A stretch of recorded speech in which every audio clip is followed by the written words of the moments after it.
back to sleep. It's early. What time is it? I don't know. My watch stopped. Oh, look at the clock. It says 7, but it's wrong. Oh, it can't be wrong. You wound it, didn't you? It has to be wrong. Look out the window. It's still dark. Must be 3 or 4 in the morning. When did you turn the light on? I don't need it. Leave it off. So, this is the day, huh? This is the day. Well, if you got 3 or 4 hours yet, what do you have to get up now for? Can't sleep. So, I thought I might as well go over to the jail. You know what I think? What? I think you're crazy. If it really is the middle of the night, you're crazy to get up now. What's so special about today? Ella. Just about hanging a little? I said, why don't you go back to sleep? Why don't you? There's going to be all kinds of excitement today, reporters and everything else. You're the one that could use some sleep. Bring breakfast over about 8:30. You want some coffee now? Pierce will have some at the jail. Just bring Jagger's breakfast at 8:30. What about you? I can't eat. What time do you string him up? Ella. Well, you know what I mean. What time does he get hung? Hanged. That's what I said. What time? When you're talking about an execution, Ella, the word's hanged. It's at 9:30. And you know something? I hope they stay away. I hope everybody stays away, not just the reporters, the whole town. Because when I think of a bunch of cold-blooded gawkers who get their jollies from watching a boy die, I want to... Well, why shouldn't they? Why shouldn't the whole town turn out to watch it? Including you? I haven't decided yet. Why would you want to see a thing like that? Why would you even think about it? Because if anybody deserves it, he does. Dirty little animal. I'm leaving now. I understand that after the neck breaks, they only feel it for a couple of seconds. Well, it ought to take more time than that, Charlie. For what he done, this is a mighty easy way to pay it off, don't you think? Easy? To get strung up by the neck? All I can say is you have a funny view of what's easy and what's hard. Just remember to bring his breakfast over. Hey, Charlie. How does he want his eggs? Edible. They're the last ones he's gonna eat, so do one thing for me, will you, Ella? Make them edible.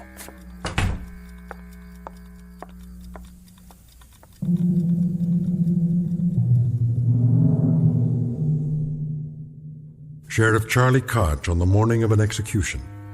For the record, and as a matter of absolute fact, it is a little after 7 a.m. Now, logic and natural laws dictate that at this hour there should indeed be daylight. It is a simple rule of physical science that the sun should rise at a certain moment and take away the darkness. But at this given moment, Sheriff Charlie Koch, his wife Ella, a condemned man named Jagger, and everyone else in this small, inconsequential town are about to find out that there are some causes and effects that have no precedent, except in the Twilight Zone.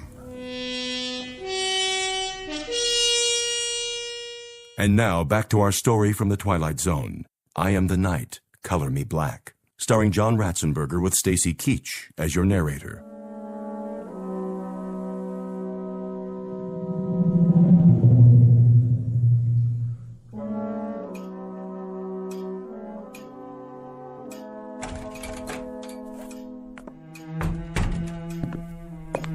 Morning, Sheriff. Pierce, anything doing? Nothing much. You sure? Yep. Take your feet off the desk. Sure thing, Sheriff. Glad you finally made it. This ain't the day to be oversleeping. You tell me all about sleeping, Pierce. You're the expert on that. Hey, don't get me wrong. I mean, I ain't complaining. You ain't complaining, but at 2 or 3 in the morning, you've had a 4-hour shift. And, buddy, that doesn't break anybody's back. 2 or 3 in the morning? What have you been drinking? It's 7:30. And why is it pitch black outside? What are you talking about? Take a look.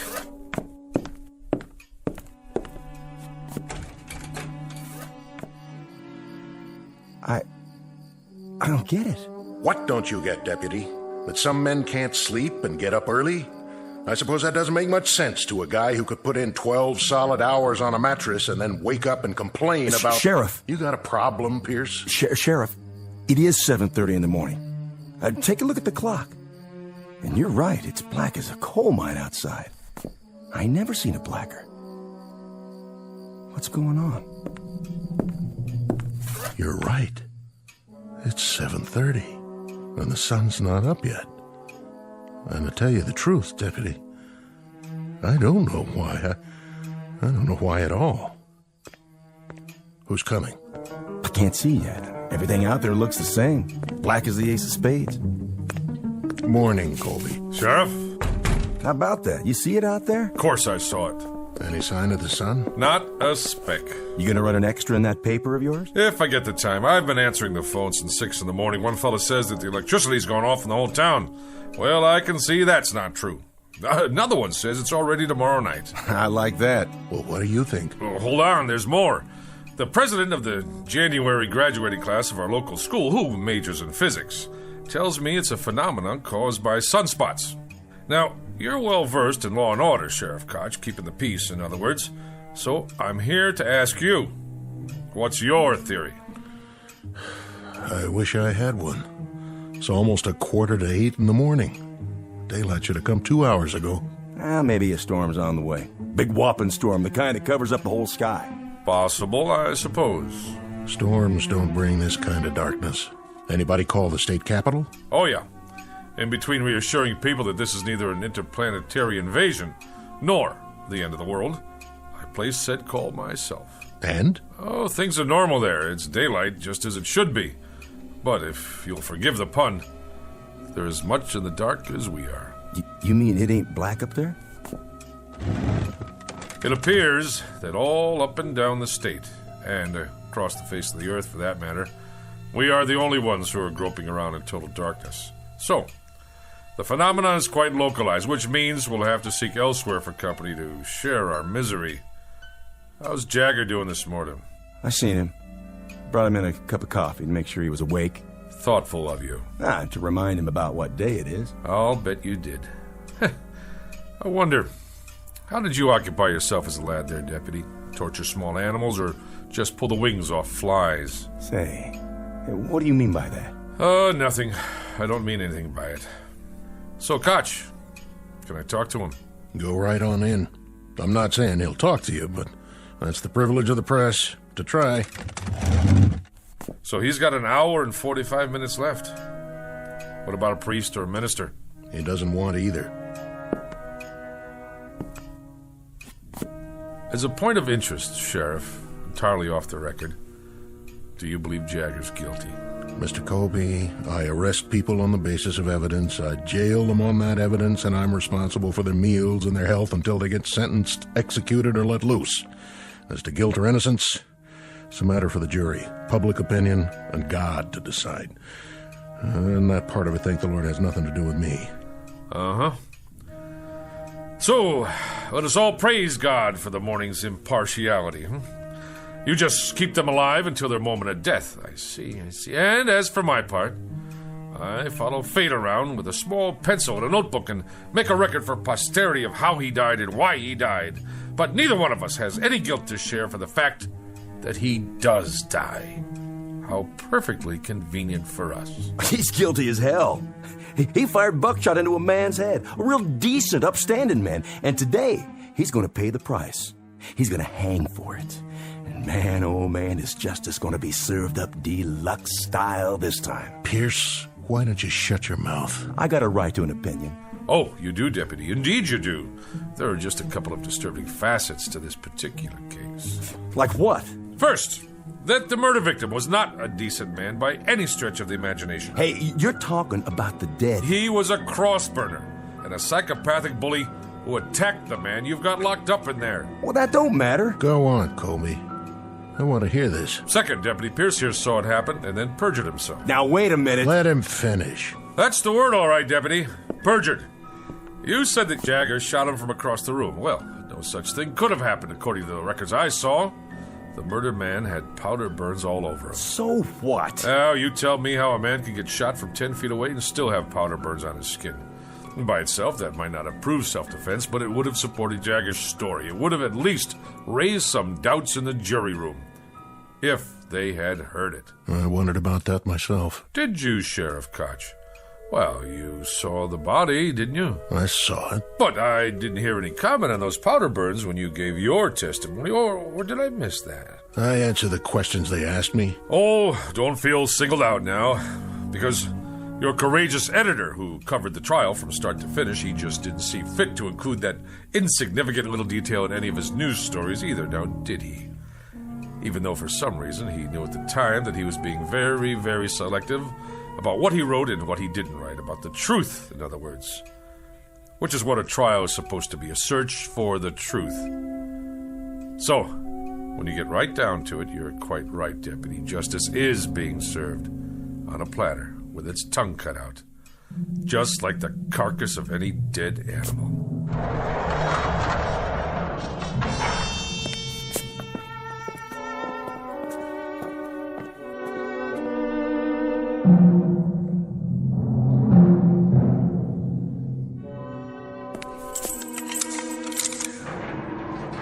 Call me when you're ready.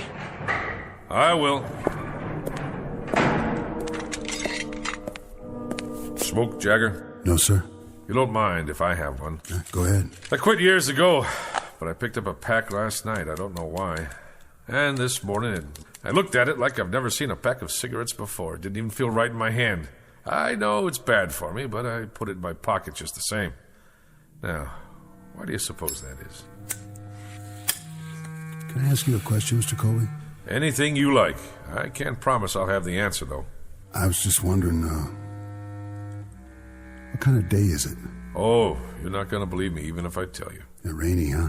No, it's not bad. A little chilly. The main thing is, it's still dark. How do you mean? It's still black as night outside. The sun never came up. Close to 8 in the morning, and not even a little bit of daylight. God, come on. Don't kid me. I'm not. Why would I? What reason would I have to lie to you? Well, this place doesn't have any windows, so I guess it could be Christmas Eve or the 4th of July, and I wouldn't know the difference. Jagger, do you have a religious affiliation? No. Anybody you want to see? Nobody. Anything you'd like to say? Anything at all? Nothing. No priest, no friends, no comment. What do you have? What do you think, Mr. Colby? Not much, that's what. I've got a little over an hour, and I've been thinking that I'd like to rip these bars apart and get out, same as you would. Or maybe, just save everybody the trouble and hang myself in here. But I haven't got the strength for one or the guts for the other, so I'm just sitting here and waiting. What else is there? That being the case, would you care to make a statement? You want a statement? Is that what you came here for? Look at it this way. I don't think anybody should leave the Earth without a comment. You, me, or anyone else. Oh, well, now that sounds like a reasonable request, considering that you're not the one who's leaving. I'm serious. I'm giving you the chance to say anything you want. All right, then. I'm guilty, Mr. Colby. How's that? That should let you off the hook. And that's supposed to mean what? That's supposed to mean that you're on the side of the good guys, There have to be good guys and bad guys. That's the nature of man. Well, I'm the bad guy, okay? Worse than that, I'm the troublemaker in town. The one with the causes and the banners. I'm the idiot. The fool. I tried to be his brother's keeper. You understand now, Mr. Colby? It doesn't matter whether I do or not.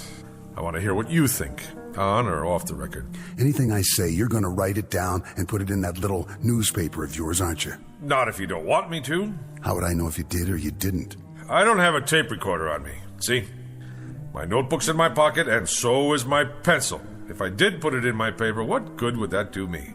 As a matter of fact, it would do me some damage. Because I didn't speak out about the case. I kept silent. Not even an editorial. So I can't very well change my stripes now, can I? I said all I had to say in court. But nobody listened. Well, I'm listening. We're two men talking here. If you say it's private, that's how it stays.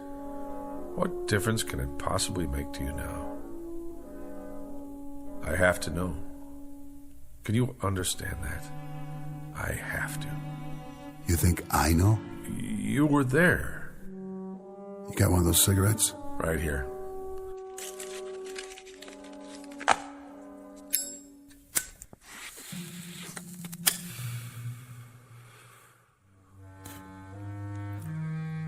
There was a shotgun. It wasn't mine, it was his. Everybody knows that, but they convicted me on premeditated murder, even though I'm the one who tried to take it away from him before he could go out and use it. So you fought with him? I either loaded the gun and put it in his hands, or I tried to get it away from him. Take your pick. All I remember is the gun going off, and that's what counts, isn't it?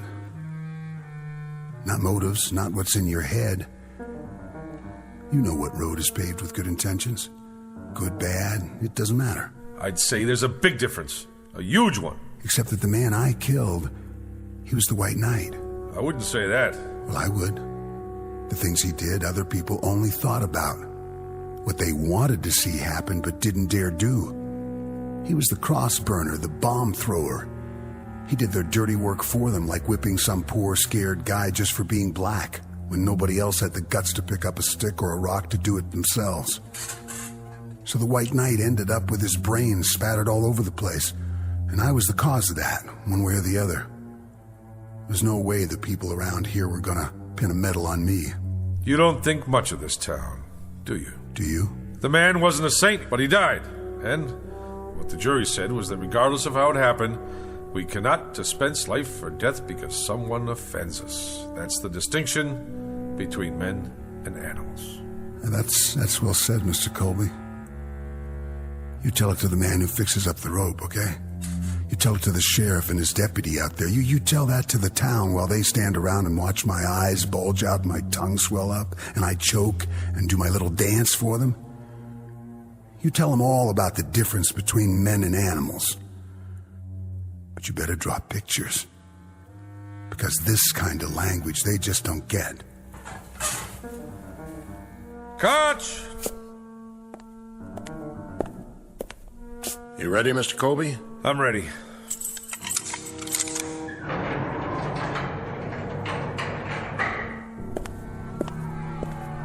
A lot of commotion out there. I guess they just can't wait. That's not it. It's because nobody can see where they're going. Why's that? I told you, it's dark out. For real? The darkest I've ever seen it.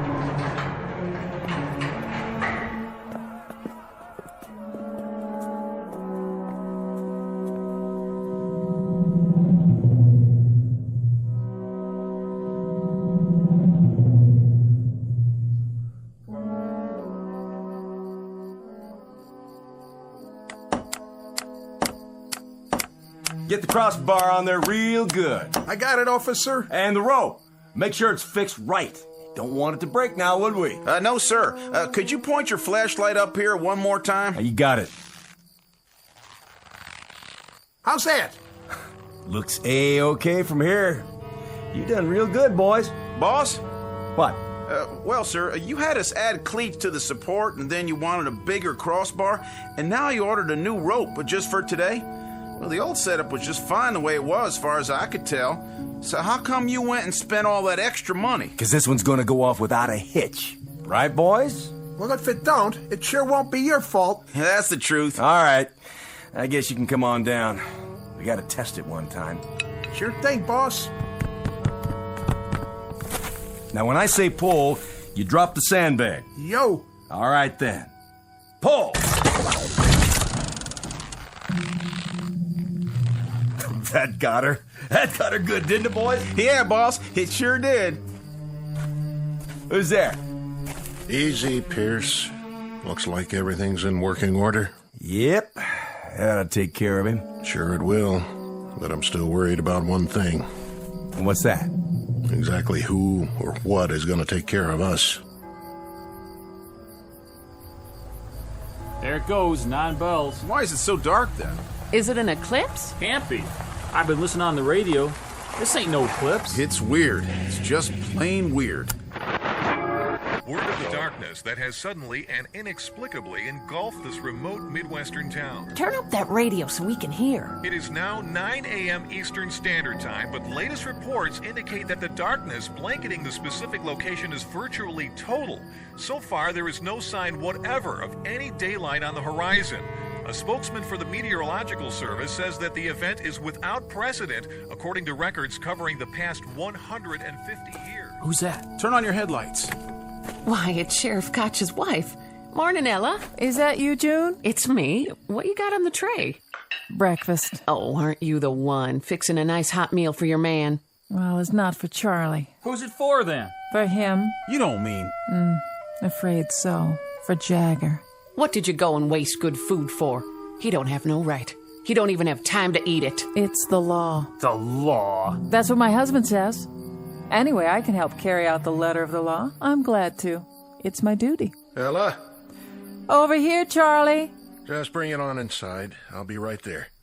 Excuse me.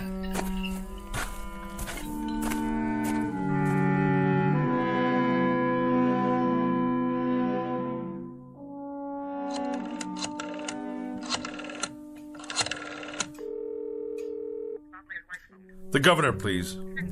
Yes, I'll wait, but please tell him it's urgent. Mr. Colby, Hi, Ella. where should I put this? What? No, this is the editor of the Sun-Times. That's right. I'm calling to see if there's been a stay in the... Yes, I'll hold. What do you have there? Charlie said to bring it. Breakfast? For the condemned man. I guess you can just take it on in. To the cell? The hall door is open. It's right down there. I know where it is. Charlie said to fix a plate of eggs. He didn't say I had to spoon feed it. Yes, well, of course, if he's on the phone. He's not? What do you mean nobody called? No, listen. After the automatic appeals, there's always a request to the governor's office for a stay while they argue it before the circuit court.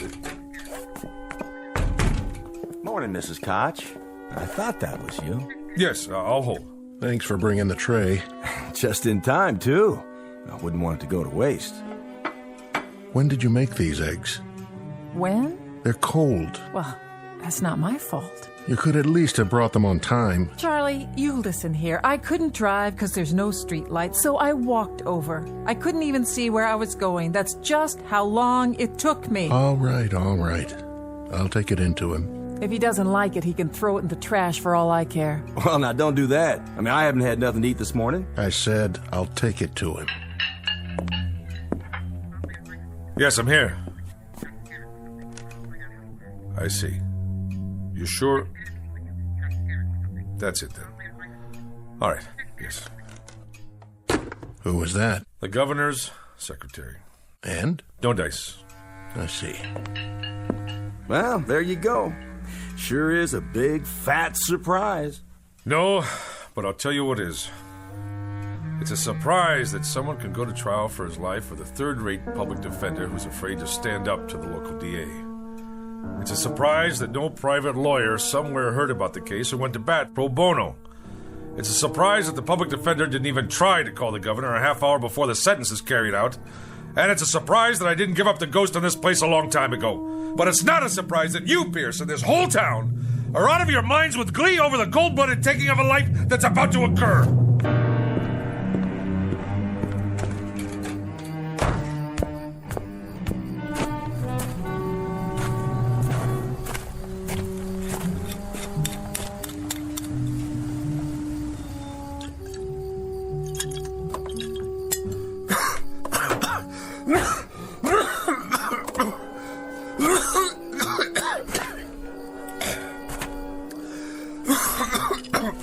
I think you dropped this. It's all right, Reverend Anderson. It's empty.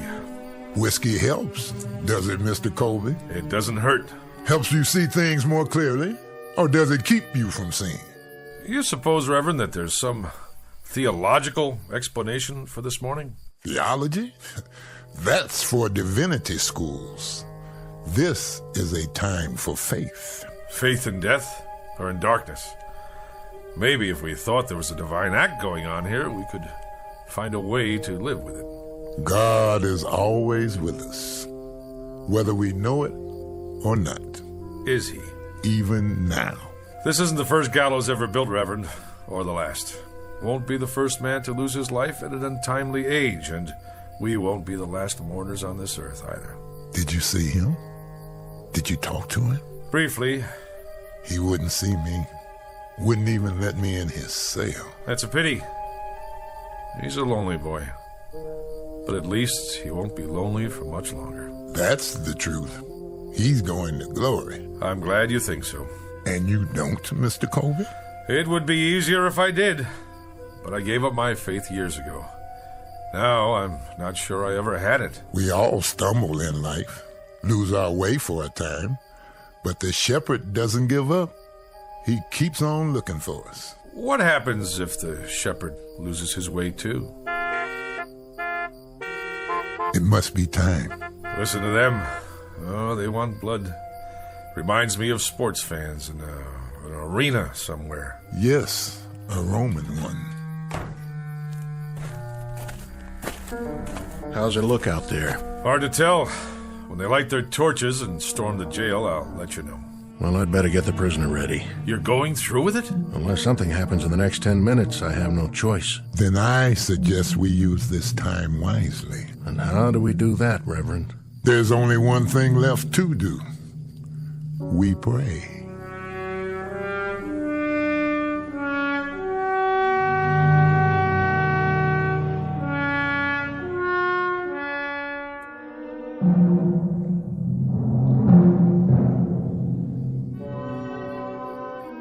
No time to pray now. It's 9:25. That's right, ain't it? 9:25? 5 more minutes. I can't believe Koch's doing this. The sun's not up yet. Law says May 25th at 9:30 in the morning. Well, that's what it is. May 25th, and it's pretty near 9:30 already. Quite apart from the fact, Mr. Pierce, that you're not the most sensitive of men, doesn't this morning suggest to you that there's something odd going on, and that perhaps we'd better dispense with business as usual until we find out exactly what it is? You know something? I've taken an awful lot of crap from you. And just who are you, anyway? A little shot editor of a crummy little paper? That's right, a crummy little paper that crawls along on its hands and knees from one edition to another. The way I figure it, you got more creditors than you got readers. That'll do it, Pierce. That won't do it by a long shot. And maybe you feel like turning your cheek to this bum, but there ain't no rule book says I gotta. He says I perjured myself, says I lied. And he wasn't throwing no bouquets at you either. Maybe because I don't deserve any. You know, Colby, you're right. I saw the victim. He did have powder burns. And when a committee of townspeople came to me and said there'd be no autopsy, I just bent my head and shuffled my feet and nodded. We've all got little axes to grind, don't we? I'd like to be re-elected sheriff. And you, Colby, you'd like to keep that newspaper going. And Deputy Pierce over here, he likes to feel important. He likes to be popular. He likes to stay on the side of the majority. So here we are, gentlemen. All of us treading water in a sewer. I don't take it from him, and I don't take it from you neither. Watch who you put your hands on, Pierce. Oh, what? You better unravel it right now, or I'll spread you all over the yard. It's 9:27, Koch. Then we better go get the prisoner. At last, Mr. Pierce. A labor of love, huh? You coming, Pierce? Yeah, I'm coming. I wouldn't miss it for the world. I want to see Jagger's face when he gets a look at that gallows. You won't be able to see anything, and neither will anybody else as long as it stays dark out. And maybe that's just as well. Come on! Let's get this show on the road. Hurry it up, Sheriff. Can't wait all morning. There he is. Dirty little murderer. I want to see him choke.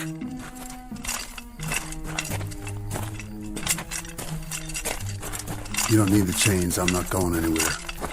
He has some minutes, doesn't he? He's used them already. We're behind schedule. You can talk to him now, Reverend. Take your time. It's my time. I got nothing to talk about. Then let's go. Let's get on with it. Don't waste your last minutes, Jagger. We're a different color, and I know we have different faiths, but you've stood up for me and mine. You've spoken for us. And God help you, you've killed for us. I think we owe you some peace, and I'd like to try to give you some. That rope over there give me peace. I don't need any words, Reverend. No quotations, nothing in the Bible or any other book. Get it over with! Yeah, let's go! Yeah! Patience, everybody! I'm gonna give you what y'all came here for. I'll dance at the end of the rope, and I'll choke, and I'll swing back and forth like a rag doll. Yeah, you'll see. You'll get your money's worth. I promise. This way. I told you, I'll do this myself.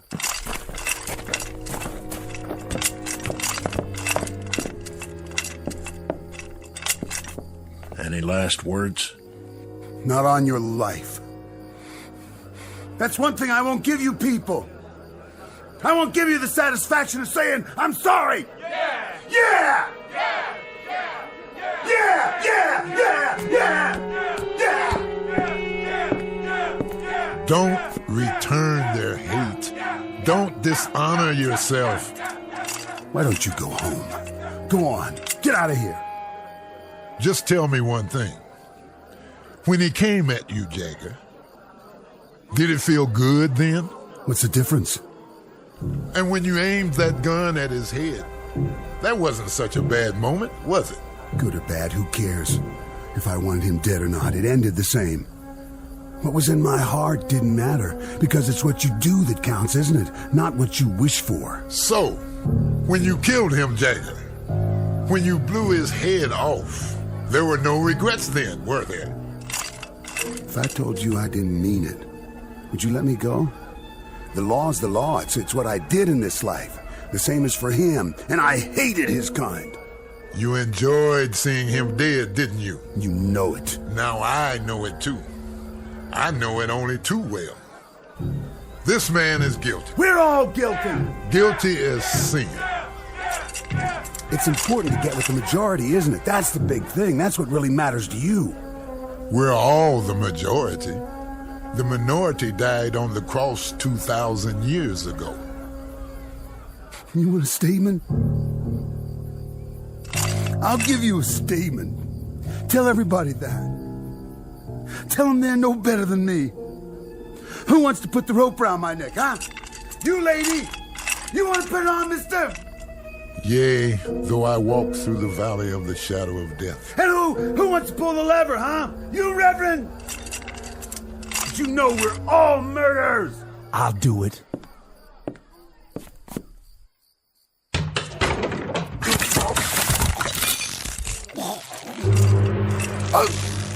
Hey!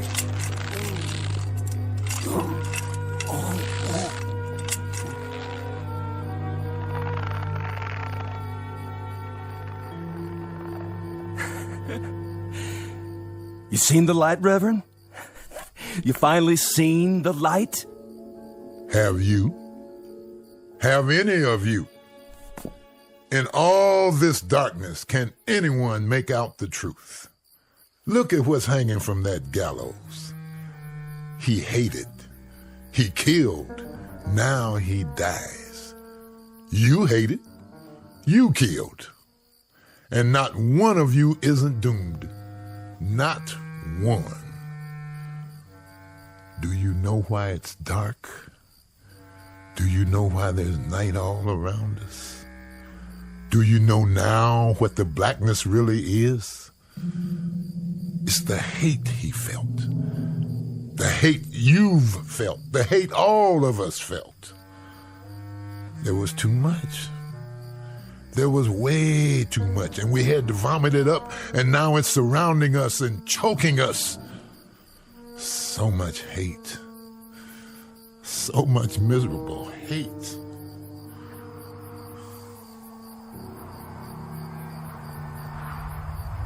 Oh, it's getting colder. Look what's happening. It's getting even darker. You can't hardly see anything now.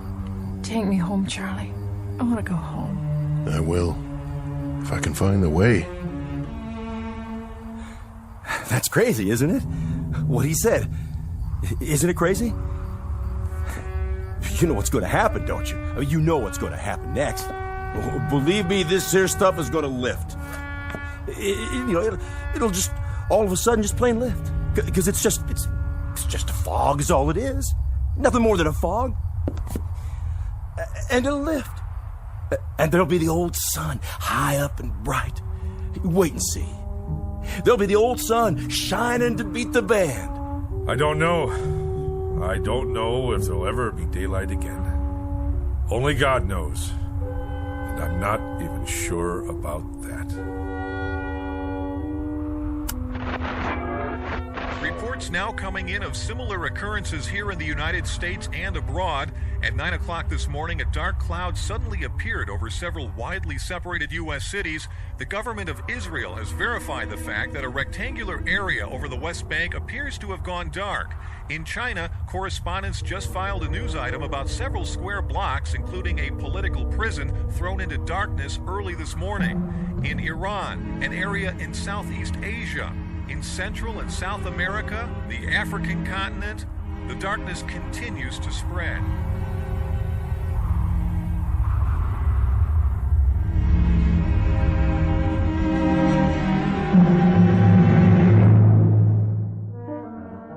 Witness the effects of a sickness known as hate. Not a virus, not a microbe, not a germ, but a very real sickness just the same. Universal and not easily contained. The diagnosis? Highly contagious and unfortunately quite deadly in its effects. Consider yourself forewarned.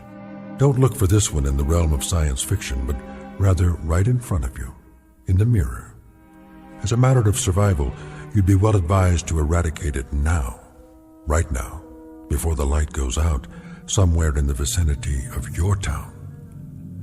A prescription prepared for all within listening range of the Twilight Zone.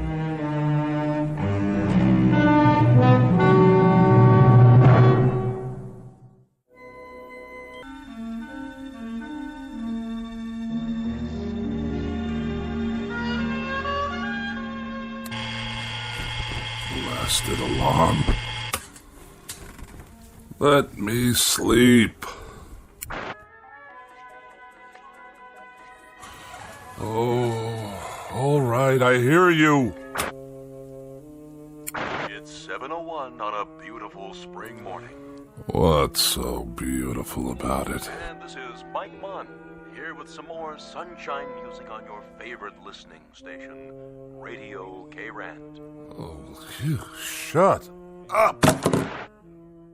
So, whether you're on the way to work or just waking up, relax. We'll be with you all day long, bringing you melodic masterpieces around the clock. Off, I say. I did not set this radio to go on at all. And before we start another set of timeless hits, here's a special message for one of our favorite listeners, Bartlett Finchley. What? Mr. Finchley, we know you're out there, so put on a happy face. Take some time to smell the coffee, and remember, we love you madly, but we'd love you even more if you'd get out. Nobody wants you here, so you may as well pack up and get out now. We'll see about that. Of all the outrageous gall.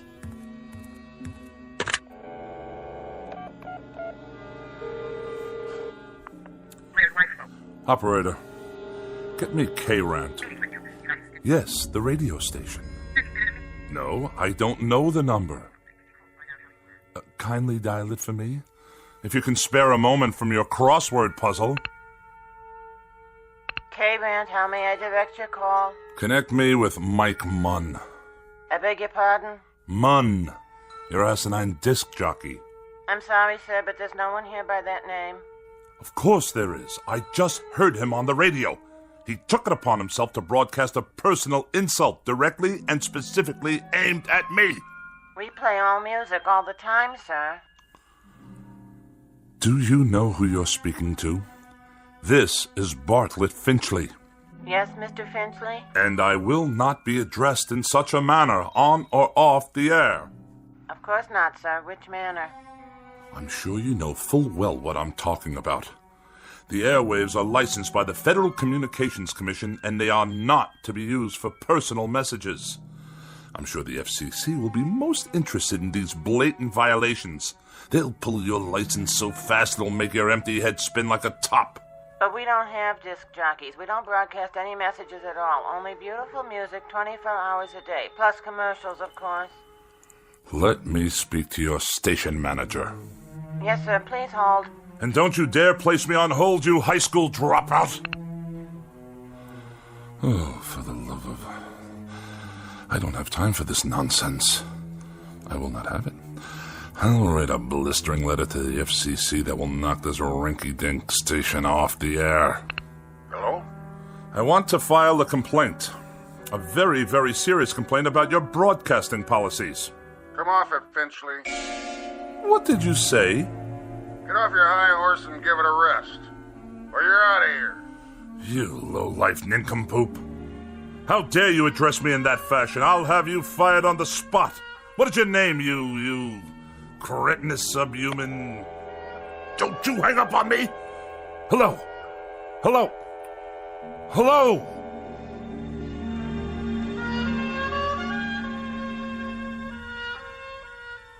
This is Mr. Bartlett Finchley, age 42, a practicing sophisticate and dedicated misanthrope who writes very special and very precious things for gourmet magazines, critical journals, and the like. He's a bachelor and a recluse with few friends, only devotees and adherents to the cause of tart sophistry. He has no interest save whatever current annoyances he can find to occupy his mind.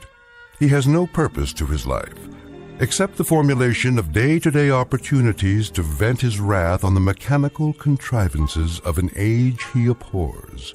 In short, Mr. Bartlett Finchley is a malcontent, born either too late or too early in history, and who in just a moment will enter a realm where muscles and the will to fight back are not limited to human beings.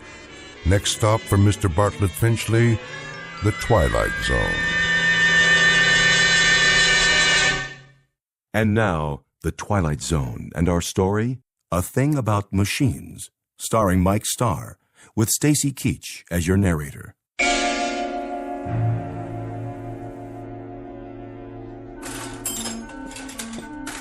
How are you today, Mr. Finchley? I'll answer that burning question after you tell me what's wrong with this electronic abomination in my living room. You mean your TV set? And also acquaint me with how much your current larceny is going to cost me. Well, let's see here. 2 hours labor, new circuit board, new oscillator, new comb filter. How very technical and how very nice. Speak English, man. Well, you asked me what was wrong. Never mind the subterfuge. I presume I'm to be dunned once again for 3 times the worth of the bloody thing. Well, I didn't charge you for my travel time. The total. What is the total? Here you go, Finchley. Oh, surely you jest. All right. I'll give you a break on the sales tax, seeing as how you're a regular. But this is the price of a meal in a 4-star restaurant, with wine. Labor don't come cheap nowadays. And neither apparently does my peace of mind. I requested that the device be restored to working order, the alternative being more disruptions to my writing schedule. Well, you could just get a new one every time. Might be easier all around. Last time I was here, Mr. Finchley, you'd kicked your foot through the picture tube, remember? I have a vivid recollection. It was not working properly, like every other electronic contraption in this house. I tried to rehabilitate it. By wrecking it? After a certain point, that is the only option left. I disposed of a clock radio in a similar manner this morning. Unfortunately, I must view a cooking program this evening in order to write my review of their fare, which I'm sure will be abysmal as usual, if the television should choose to operate at all. Why don't you just horsewhip it, Mr. Finchley? That'd show it who's boss. What do you say we cease the small talk? Let's get down to the petty larceny and be done with it. I'll put it on your tab. Send me a check before I come out the next time. I sometimes wonder exactly what is the purpose of the Better Business Bureau in such transactions. You got a complaint about my work? When they allow you itinerant extortionists to come back week after week, move wires around, busily probe with ham-like hands, and accomplish nothing but the financial ruin of every customer on your route. We're not a jip outfit, Mr. Finchley. We're legitimate repairmen. But I'll tell you something about yourself. Spare me, please. I'm sure there must be some malnutrition analyst with an aging mother to care for whom I can contact for that purpose. Why don't you hear me out, Mr. Finchley? That set doesn't work because you obviously got back there and yanked out wires and heaven knows what else. You had me over here last month to fix your tape recorder because you'd thrown it down the steps. It did not work properly. Well, that's the point, Mr. Finchley. Why don't they work properly? Offhand, I'd say it's because you don't treat them properly. I assume there's no charge for that bit of analysis. What does go wrong with these things, Mr. Finchley? Have any idea? Have I any idea? Now that's worth a scholarly 10 lines in your repairman's journal. Bilk the customer, but let him do the diagnosis. Well, the reason I ask that is because whatever it is that really bothers you about that television set and the radio and all the rest, it's something you're not telling me. Aside from being a rather incompetent clod, you're a most unreceptive listener. I've explained to you already. The television set simply did not work properly. And as for that original Marconi operating under the guise of a radio, it gave me nothing but static. You sure that was all that was wrong with them? I choose my words very precisely, thank you.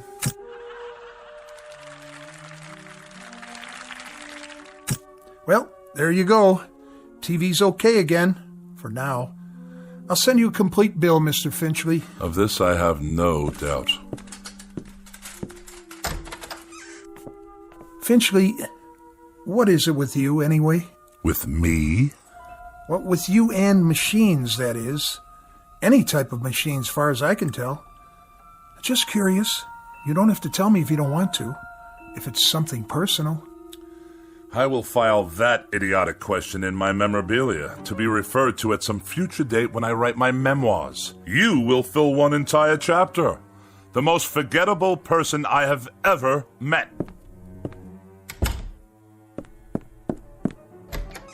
It just so happens, you boob. It just so happens that every machine in this house refuses to cooperate on any level. They behave as if... There! You see what I mean? Enough! I said that will be just about enough of that. Stop! Stop! Stop! Please!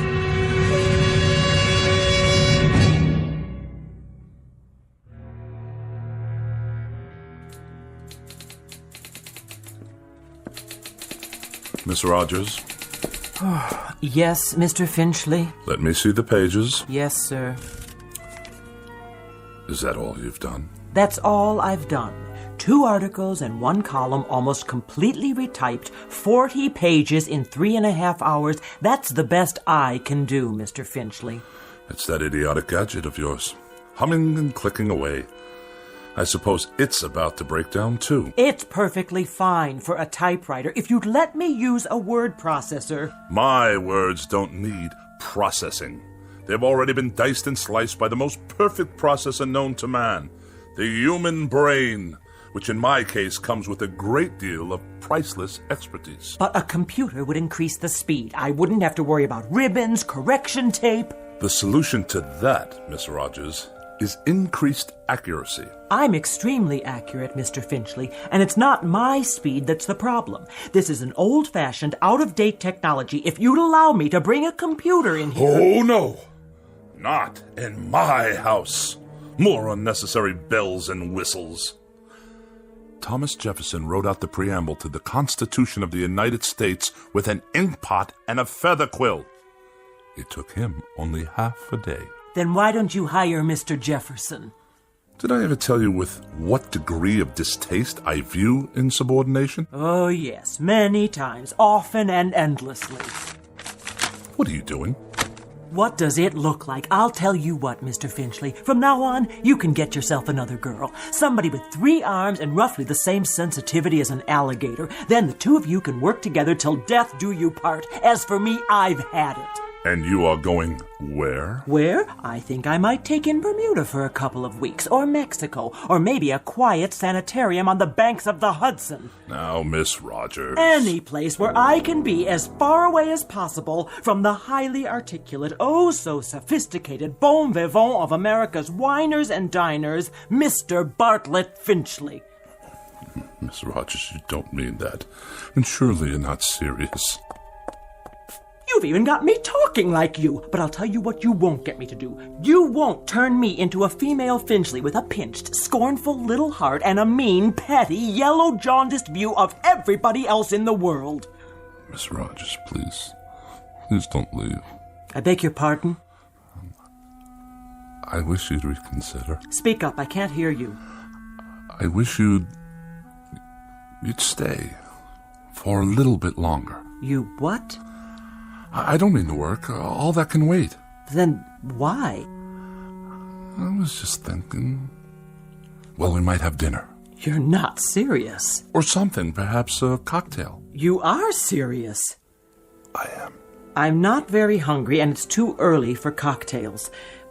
What's your trouble, Mr. Finchley? You sound like a half-hearted orphan whose idea of a lark is a square dance at the local grange. I'm merely suggesting to you, Miss Rogers, that we observe the simple social amenities between an employer and a secretary. I thought we'd go out. Even taking a show or something. How very sweet, Mr. Finchley. Thank you. But no, thank you. Tonight I'm taking a hog-calling lesson. You know what a hog is, don't you, Mr. Finchley? He's a terribly bright fathead who writes for gourmet magazines and condescends to let a few other slobs exist in the world just to take his rudeness and run back and forth at his beck and call. Good day, Mr. Finchley. Miss Rogers, before you go, have a cup of coffee or anything at all. If you must know, I'd like very much not to be alone for a while. Are you ill? No, not as such. Then what's the trouble? Does there have to be trouble because I'm desperately tired. I've hardly slept for 4 nights. And the very thought of being alone now, well, frankly, it's intolerable. Things have been happening, Miss Rogers. Very odd things. Go on. That TV set in the corner. It goes on late at night. It just goes on all by itself. I see you got it fixed. And the clock radio I kept in my bedroom, it went on and off, too, of its own accord, whenever I tried to catch up on my sleep. I'll let you in on a little secret. There's a conspiracy afoot in this house, Miss Rogers. Really, Mr. Finchley? That's exactly what it is. A conspiracy. The television set, the radio, electrical devices of every sort. That miserable car I drive. Even the clock on the mantelpiece. There's no clock on the mantel. I know. I threw it away. Why would you do that? What I'm getting at, Miss Rogers, is that for as long as I've lived, I've never been able to satisfactorily operate machines. Mr. Finchley, I think you ought to see a doctor. A doctor? Oh, the universal panacea of dreamless idiots. If you're depressed, see a doctor. If you're happy, see a doctor. If the mortgage is too high and the salary too low, see a doctor. You, Miss Rogers, you see a doctor. I am a logical, rational, intelligent man. I know what I see. I know what I hear. And for the past 3 months, I've been sharing this house with a collection of wheezy Frankenstein monsters whose whole purpose is to destroy me. Now, what do you think of that? I think you're terribly ill. I think you need medical attention. You obviously haven't heard a word I've said. I think you've got a very bad case of nerves from lack of sleep. By no choice of my own, I assure you. And I think that way down deep, you yourself realize that these things are nothing more than delusions. Now I know what you really think of me. That I'm to be pitied. That I'm a poor wretch, not in my right mind, that... Think what you like. Now where are you going? You don't need company, Mr. Finchley. You need analysis. You're no better than a cogwheel robotic machine yourself. You haven't an iota of compassion or sympathy. Mr. Finchley, please, let go of my arm. I'll let you go when I get good and ready to let you go. Mr. Finchley, let's not make an ugly scene here. Now, come on, let me go. Mr. Finchley, let go of me! Get out of here, and don't come back! with distinct pleasure and manifest relief. Don't ever come back. I'll send you your check. I will not be intimidated by machines, so it follows that no empty-headed little secretary with a mechanical expression is going to get away with anything either. Mr. Finchley, in this conspiracy you're suffering, this mortal combat between you and the appliances, I hope you get licked. Good riddance! What? More typewriting? Oh, you think you'll turn yourself on any time you feel like it, do you? Let's see what you've written. Get out of here, Finchley. Get out of here, Finchley? Who are you to tell me to get out of my own house? You're a machine, a silly machine, an inanimate object. All right, that's it. This is war. You're not going to intimidate me. Did you hear what I said? You're not going to get away with it, you machines.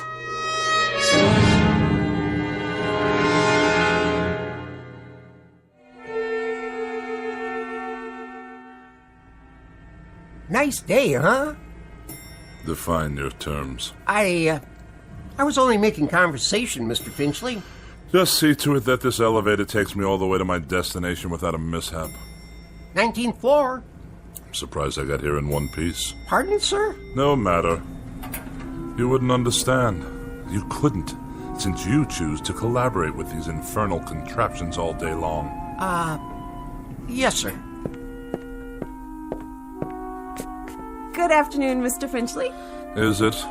I just meant... I know what you meant. The warm, languid weather outside, fluffy white clouds scudding across a pale blue sky. The sort of day when a young woman's thoughts turn to romantic mush. Disgusting. Mr. Finchley, I assure you I... Well, I'll have none of it. Do you hear? Excuse me. Editorial department... Ah, another telephone. Mr. Alexander Graham Bell's most loathsome invention. It undoubtedly knows my whereabouts at all times. Please hold. Mr. Finchley, did you want to see the editor? No need. I simply wish to drop off my manuscripts for the next issue, the reviews and the personal opinion column. Oh, and kindly note, the final pages are handwritten this time. Oh, did your computer crash? By no means. My typewriting apparatus is in the shop. Actually, I prefer this method. It allows me to make last-minute revisions directly from my hand to your eye, as it were. I'll tell them it's here. Then I shall take my leave. Out into the blinding white heat of the cruelest month. Reflux Publications? Iron Gourmet Magazine? Just a moment, please.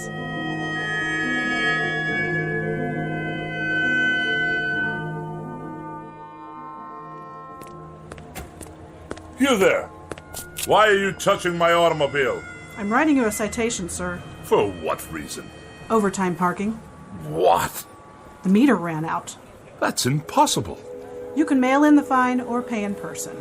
There's something wrong with the meter. Surely you can see that. I see a red flag. That's a violation. But I deposited the correct coins. Maybe you did. Just not enough, that's all.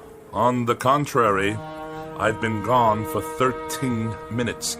I inserted coinage worth exactly 30 minutes. Well, it doesn't look like it. Then the meter's not working properly. Take it easy. You don't want to break city property now, do you? It's already broken. Definitely and absolutely. It runs too fast. Any fool can see that it did not register a full 30 minutes after swallowing my money. If you want to contest it, court hours are 8 to 5, plus night court on Tuesdays and Thursdays. This is a gross miscarriage of justice. I'm just doing my job, mister. Here's your citation. Have a nice day. One more mechanical abomination designed to make my life a living hell.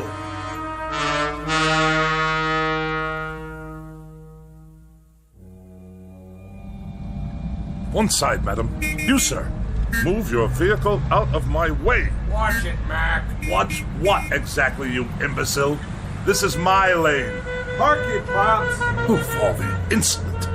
Get that rail trap off the road. Stand aside. Bartlett Finchley is at the wheel. I earned my first driving license while I believe was still in kindergarten. The barbarians are at the gates. Yet another red light, waiting for some mother and her toddler to cross the street. Oh, look at them, stuffed to bursting on cheeseburgers. What's wrong with you? Are you blind? I did nothing. Simply placed my foot on the brake pedal. On the gas, you mean? The car moved forward under its own power. Yeah, sure. You trying to kill somebody? I saw the whole thing. He did try to kill you. On the contrary, the motor car obviously malfunctioned. We're in a crosswalk here. Get his license number. You do that. The light is now green. Do I have your permission to proceed? Get that piece of crap out of here. Gladly.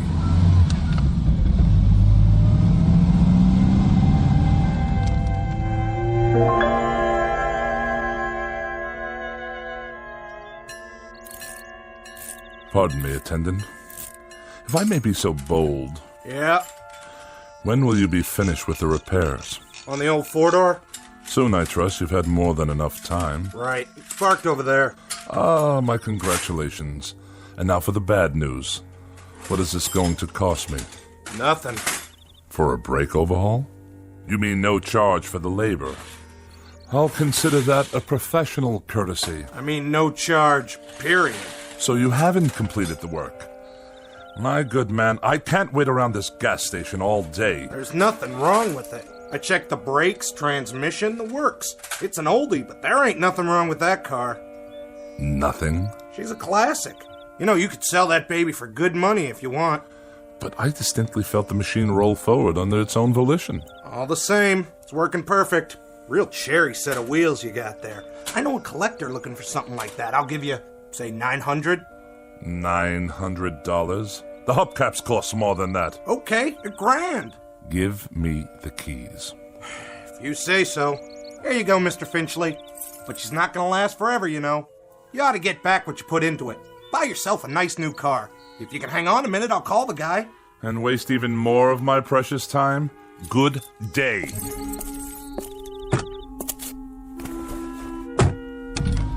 Wait up! Ah, now you deduce what's wrong, as I'm about to drive away. $1,100. Cash on the barrelhead. Go tighten your fan belts or whatever it is you do in this incompetent establishment. Knuckle-dragging dolt. At least I can hear some decent music. Get out of here, Finchley. More abuse. Just go, Finchley. We don't want you here. Pack up and get out. Before it's too late.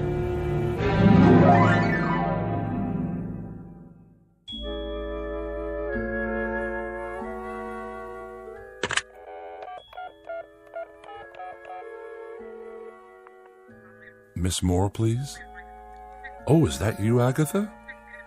Bartlett Finchley here. Yes, my dear, it has been a long time. Too long. Which indeed prompts this call. How about, dinner this evening? Yes, with yours truly. Why, at the restaurant of your choosing, of course. Oh, no, you're quite mistaken. There are establishments that meet my standards.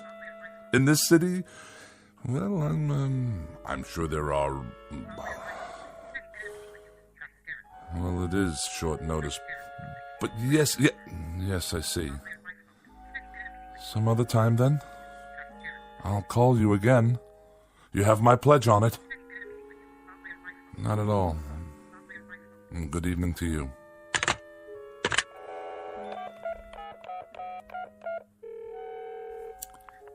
Mrs. Donnelly, please. Pauline, is that you? Oh, and how's my favorite young widow this evening? Bartlett. Bartlett Finchley. You remember? Yes. I'm tip-top. And you? Splendid. Say, listen, Pauline, I was wondering, sort of spur of the moment and all that, but oh... I see. I see. Yes, perfectly. That's quite all right. No, I hadn't heard the good news. Well, I'm delighted for you. Truly delighted. In June, I'll send you a wedding gift. Of course. Good night.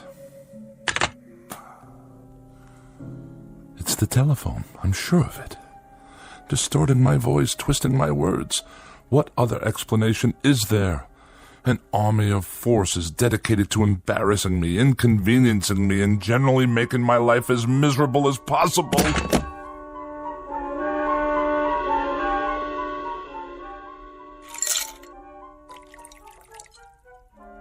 How much longer, may I ask? The phone's all fixed, Mr. Finchley. One in the bedroom, too. So you say? Yeah, she's operating all right now. Had to replace a handset, though. Shouldn't give you any more trouble. I'm deeply indebted. Convey my best to Mr. Bell for his reliable invention. Yeah, sure. Is there something else? Well, you tripped over the cord. Is that what you said? If that's what I said, you may rest assured that's what happened. Well, you're the boss, Mr. Finchley. Reason I asked, though, those wires sure looked like they were yanked out. Do they now? Proving what a vast storehouse of knowledge the phone company has yet to acquire. Okay. So long, then. Have a nice night. I shall certainly endeavor to do so. One thing. Yes? The thing about phones, though? What? Well, you see, they're just like any other piece of electronics. You have to be careful. Treat them right. Because if you don't, they won't do what you want. Kind of like people, I guess. Kick them to the curb, and they won't be there when you need them. You get back what you give out. But, well, I figure you know that already, don't you, Mr. Finchley? A smart man like you. Good night. So be it. Another evening alone. Just as well. At least this way I'll have the company of a person of quality. And welcome once again to Dinner for One on the Eating Channel. Tonight we prepare a bright and breezy repast guaranteed to liven up any kitchen. Oh, spare me. 3 new and exotic courses imported from jolly old England. For appetizers, a wonderful discovery called the Scotch egg, followed by an exquisite cold watercress sandwich. And the traditional pièce de résistance, bangers and mash. Sound exciting? Well, it is. So sit back and enjoy and keep a pencil and paper handy. Now for something completely different. Balderdash, not worthy of a review. Cretins and half-wits at every turn. Well, who needs you? Who needs any of you? Mr. Bartlett Finchley is going out on the town. He's going to have a wonderful evening with some good wine, and who knows what lovely lady I may meet during my nocturnal meanderings. Who knows indeed?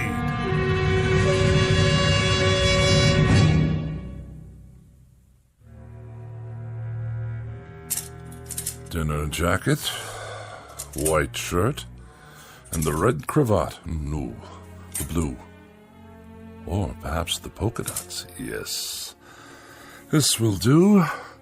Now for a quick shave before dressing.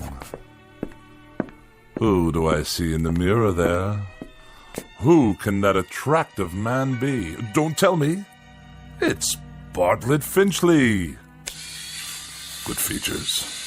Strong chin. Bred from quality stock.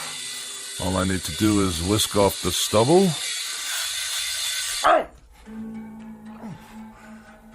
Bit me. The shaver actually bit me. I'm bleeding. Get away, you filthy bugger. Finchley. Who's there? Finchley. Look in the mirror. What do you really see? Who's speaking? Take a good look. You're ugly, Finchley.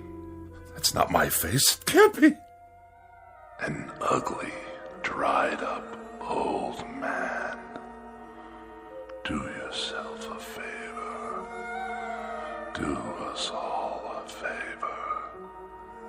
Use a straight razor. Stop speaking at once. You have no right.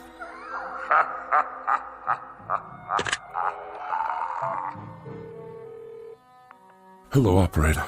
Get me the police. Someone's in my house. Hello? Hello? Finchley, get out of here. Stop this! You Finchley?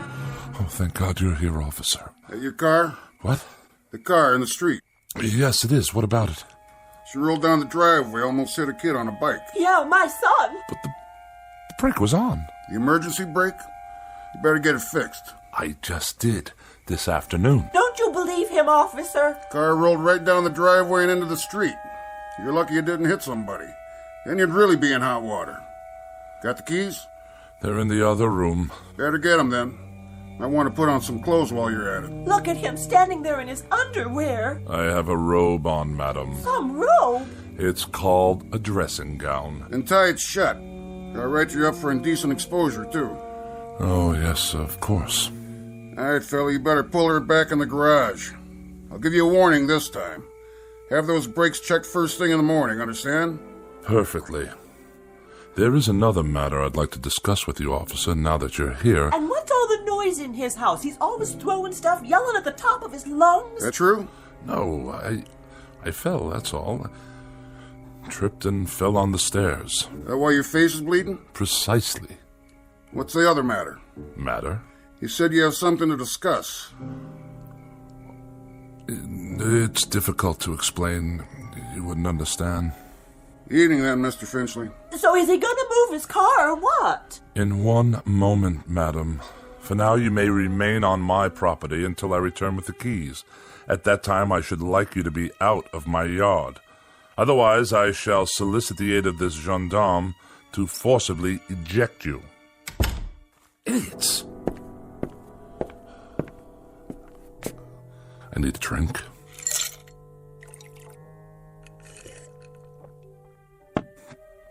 Perhaps one more.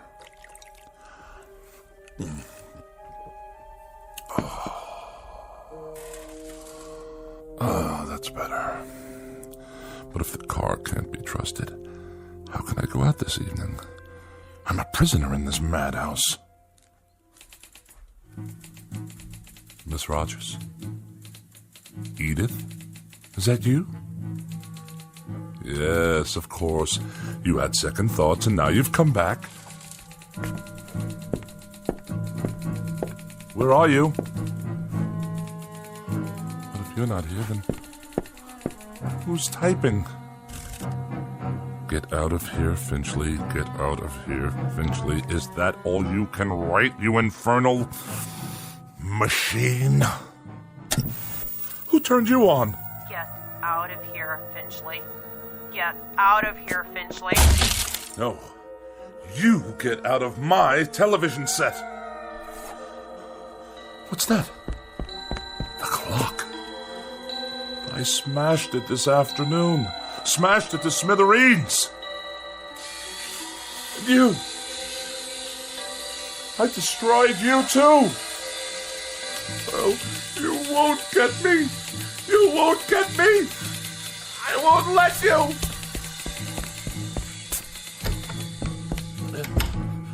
Help me, please. Someone. It's Bartlett Finchley, your neighbor. Let me in. It's that crazy man again. Don't let him in, Mom. He tried to kill me. I didn't. The car did. Don't you understand? Open your door. You get away from here.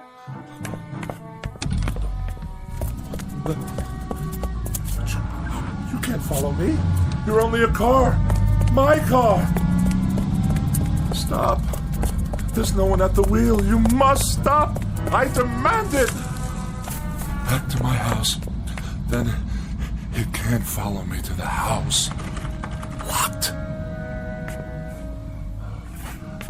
Wait. I have the keys after all. It can't get in here. I'm safe now. Safe. Where's the light switch? Burned out. Just as well. I'll hide here in the dark until the car goes away. Yes, that's it.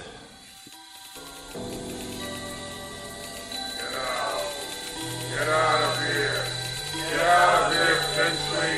Now! Away! I'll sneak away. Go somewhere, anywhere out of this town, far, far away. What? Those lights. Lyman. I can't see a thing.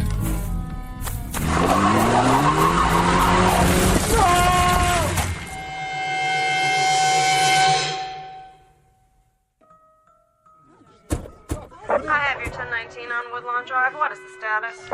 Cancel that call for backup. Paramedics have arrived, waiting their decision. Do you have a positive ID? Finchley, first name B for Bartlett. Stand by, 10-4. That man. He was running in his bathroom. Never saw anything like it. What's his condition? Flatline. He's gone. I'll put him down as DOA your arrival. Heart attack? That's what it looks like. What happened here, you know? Neighbors said they heard him shouting about something last night. He sounded scared. What about? Yeah, whatever it was, he took it with him. Was he out here? Right here on the porch, slumped down against the door, eyes wide open like he saw a ghost. I figure he's on his way to his car. Which one? At the curb. Never got to move it like I told him. Must have been drunk. You can smell it on him. Good thing he forgot his car keys or he might have done some real damage. Yeah. Not now, though. Poor old guy. He was a royal pain, let me tell you. That's all over now. Maybe he did see something. Who knows? Maybe so.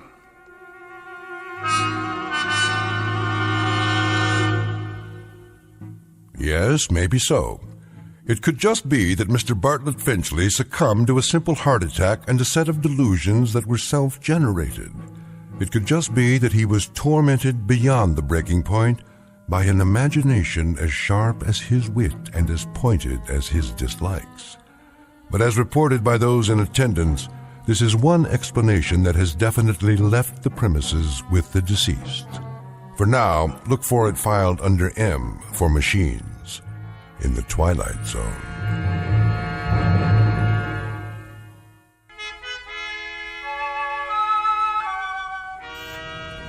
Boss? Yeah, Stevens? Got the feeder belt running again. Already? All it was a bad bushing. I had Walters fix it. Hanley will be glad to hear that. How'd you do it? Well, the manual said replace the main bearing, but I know that sound, just like the old unit. Yeah. The one that used to go down all the time? Good thing we saved the parts. We reground a roller and oiled it up. That's all she took. Well, nice work, Stevens. Real nice. Tell Walters thanks for me. No problem. Hey, Dick, how's it going? Oh, looking good, Mr. Hanley. I got the conveyor belt running. Should be back to capacity. Great. That'll bring the numbers up again. How to make the old man happy, huh? Oh, I don't know about that. Well, we do our best. I got me a real team here. Sure you do.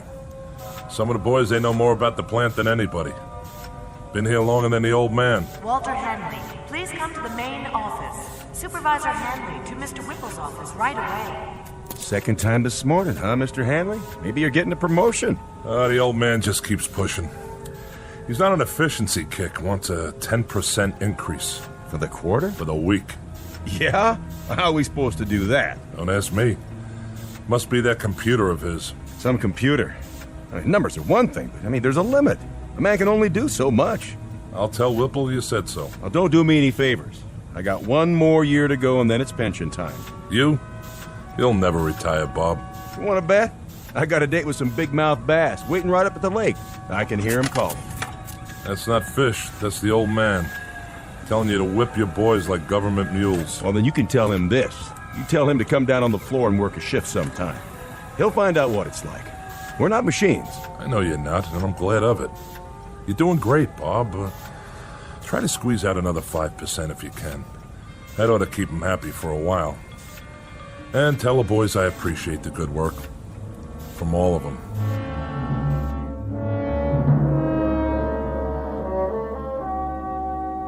These are the players, with or without a scorecard. In one corner, Mr. Dickerson, in charge of the shift at his factory. Walter Hanley, the plant manager. And the individual you're about to meet, Wallace V. Whipple, the boss and CEO of the company.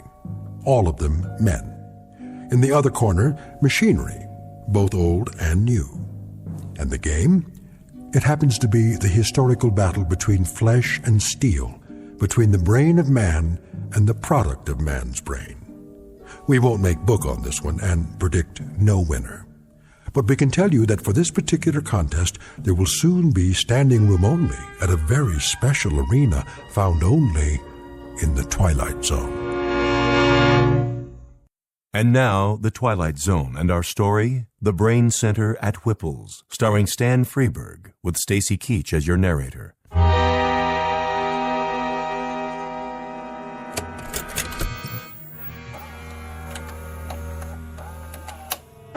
Greetings to our happy family of shareholders from the Whipple Manufacturing Corporation. This year, we are proud to bring you the story of your company's progress by means of this special video produced by yours truly, Wallace V. Whipple. And I can assure you, family members, that what you're about to view represents a stunning, exciting new direction. But first, let's visit our main plant here in the Midwest, where our employees are busy manufacturing pipe fittings, automatic temperature control devices, and the various accoutrements of our product line. This is one of 11 principal assembly facilities. I call your attention to the vast number of workers required to maintain and operate just one facility. In this plant alone, your company employs 3,827 able-bodied men and women. Added to the 10 other Whipple plants across the country, we employ a total of close to 30,000 personnel. Our weekly payroll for this highly trained army of workers is several $1 million. But enough boring arithmetic. Good evening, friends. Welcome to my office, the nerve center where I, Wallace V. Whipple, personally supervise this vast operation. I've decided to address you personally via this videotape with exciting, in fact, stunning news, which I believe you'll agree amply demonstrates how we at Whipples are marching toward a new tomorrow, where the future is so bright you'll have to wear sunglasses. But before you put on those shades, cast your eyes at the floor of our main assembly plant. Follow me. We can see it from my window. Cumulative 4 4/10 miles of work area, $111 million worth of safety upgrades this year alone, not to mention the expense in shoe leather. Put the camera back on me. Put the camera back on me, that's it. Now open the curtain. And what's this, you might ask?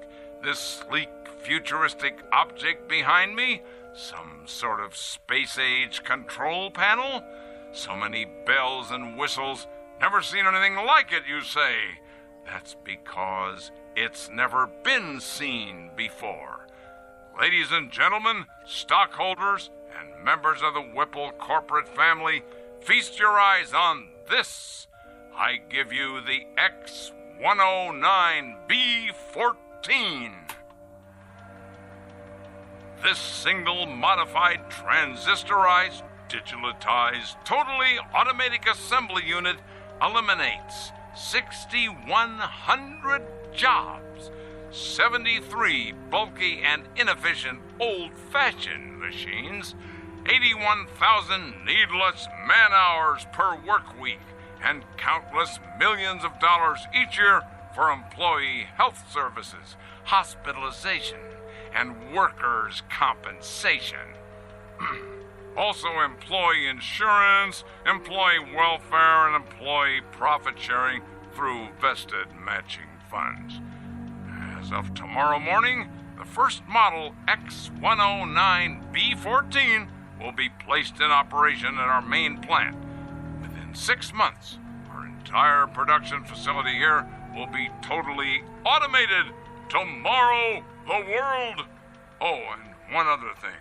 Take a look at these slides. Lights. This is one of 3 cafeterias in our Oregon production plant.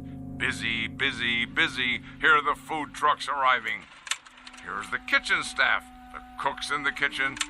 And here are the dumpsters filled to bursting with trash and refuse after a typical lunch.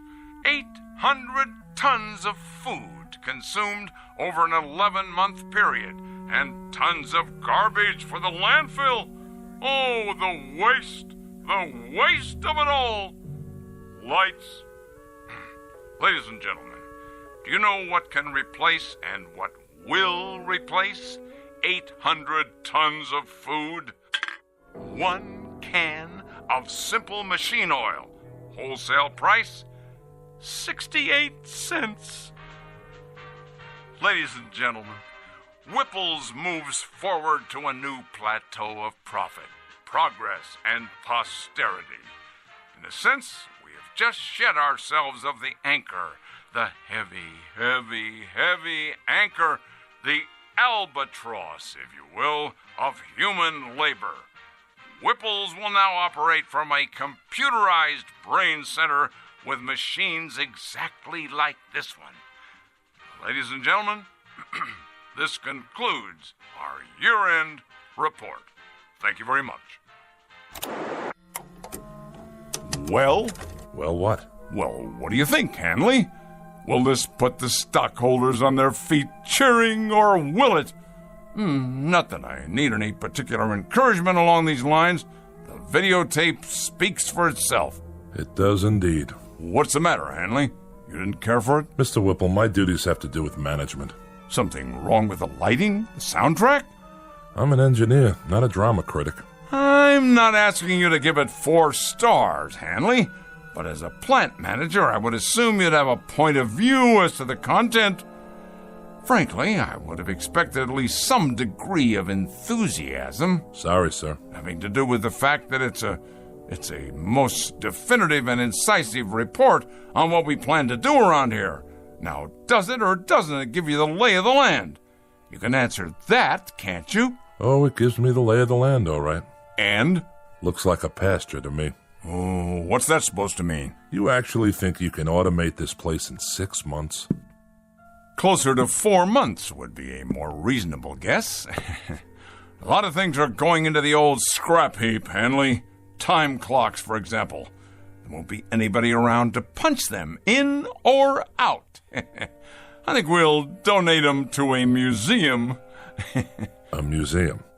Something, Hanley? Something like a lot of men without jobs. That, unfortunately, is progress, Mr. Hanley. Now, you're a pretty solid man when it comes to quality control and assembly line planning, but when it comes to the aforementioned progress, you're a foot dragger. But not my little sweetheart here. X10, you and I are going to see a great deal of one another. Indeed we are. Indeed, indeed, indeed we are. Yes? The technicians are here, Mr. Whipple. Already? You said right away, sir. I know I did. All right, send them in. I'll be sorry to say goodbye to my dear little X10. Where's it going? Just downstairs on the main floor. Once we clear out the walkways and workstations, she'll fit right in, all by herself, at the heart of everything. The heart, huh? The very center of production. In control of it all, that's right. Like the Aztecs. What? The Aztecs, down in Mexico. I read about it. They built statues to their gods. They sacrificed their people to them and cut out their hearts. And when there were no more people, that's all that was left, the statues, with no one to worship them anymore. Come in. we're here to move the unit, Mr. Whipple? How are you going to get it down there? Same way we got it up. On the freight elevator. We'll have to disassemble it in sections, I guess. Yes, well, we'll be careful. That baby is the future of this company. Yeah. Treat it like a god. You know what your trouble is, Hanley? You're holding on to the 20th century so tightly, your knuckles are white. And what century are you holding on to? The 19th? The 21st. To live in this new world, we need to jettison old baggage. Throw off the dead weight. And that includes the wholesale firing of 20 and 30-year men? Without regrets? Regrets, indeed. This has to come with regrets, huh? Well, I'll let you handle the regrets, Mr. Hanley. Yes, that'll be your new responsibility. Make a little sign for your desk. Mr. Walter Hanley, plant manager in charge of regrets. You're so hell-bent to replace men with machines. Did it ever occur to you that there's a trade-off? Pride for efficiency? Pride? Pride. Craftsmanship. What a man feels when he tries to make something as well as it can be made. What do you suppose that bloody machine feels? Anything? Anything at all? What the devil can I do with pride? Can it? Bottle it? Package it? Market it? How?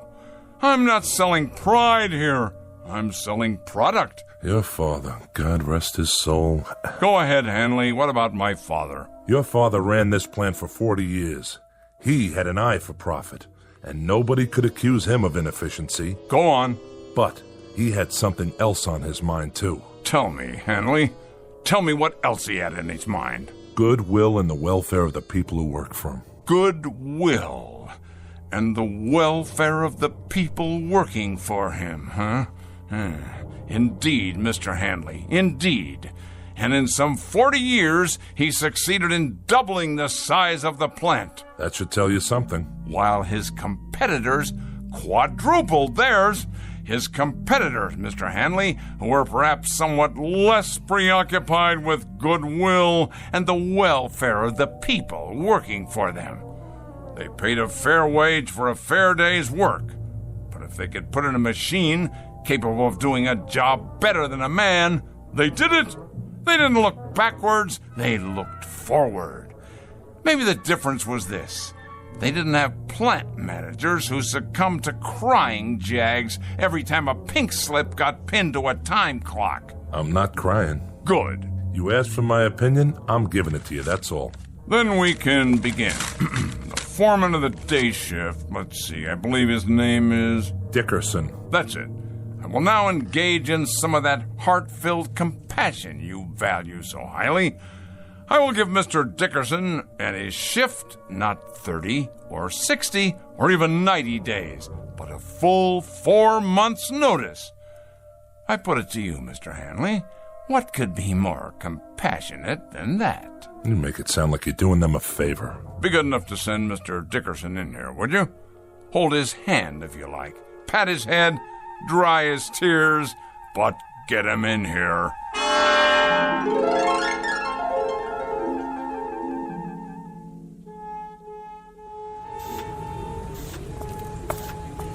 Hi, Mr. Hanley. Hello, Stevens.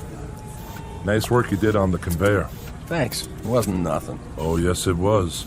Human ingenuity. That's worth a lot. Just doing my job is all. You seen Dickerson? Yeah, he's over by the new gizmo. What do they call it again? The X109B14. Some handle. What's it for, anyway? It's a mechanical brain. What? With a lot of fancy electronics in it. Programmed to run the whole operation from one place. Well, if you ask me, it don't look very smart. My car's prettier than that thing. It's got a face, though. Where? The way those dials look. They could be eyes. Oh, come on. I'm serious. Well, then, it's a real ugly face. That's right. An ugly, miserable face. I want you to take a good look at it, Stevens, and remember it well. Because it's not a machine, it's an opponent. The face of the enemy. Don't ever forget it. It's a hateful face. This time we've got ourselves an enemy worth hating. Come on, let's get moving. On the job, fellas. Heads up. Pick it up. Let's go.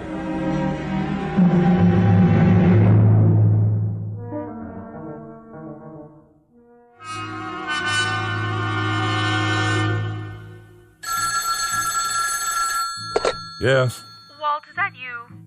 this is Walter Hanley. Oh, I'm so glad. This is Virginia, Dick's wife. Oh, hello there, Mrs. Dickinson. How are you? I'm just fine, but it's not me I'm worried about. Dick hasn't come home yet. No? No, and I'm concerned. He's never been this late before. Take it easy now. He's probably on his way. Do you know what time it is? Maybe he had some errands to run. He didn't work late then. No, he got off same as always. Listen, Virginia, don't you fret now. He hasn't even called. I'm worried sick. Well, don't be. Might have stopped off with some of the boys. Stopped where? I have a pretty good idea. Give me a few minutes. If I can find him, I'll tell him to call you. Oh, would you? Thank you, Walt. Don't mention it. I'll call you one way or the other. Sit tight. Ah, Dick. Did you go and fall off the wagon again?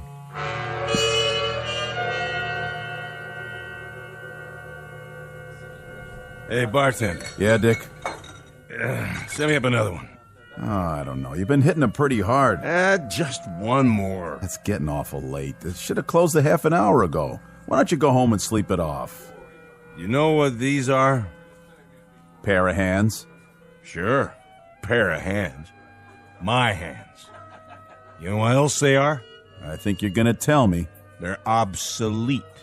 They're off the market now. They're like little wooden wagons trying to roll down the freeway. Flesh, bone, muscle, nerves. But that doesn't cut the mustard anymore. I'm gonna tell you something else.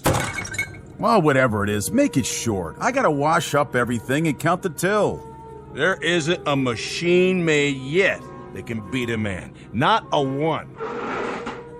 I'm not arguing with you, am I? No, I'll just go over there right now and prove it. I'm going to take Whipple's new machine, and I'm going to turn it into nuts and bolts. Easy, easy. Just you watch. And if that slob of a watchman gets in my way with his big old keychain, I'll strangle him with it.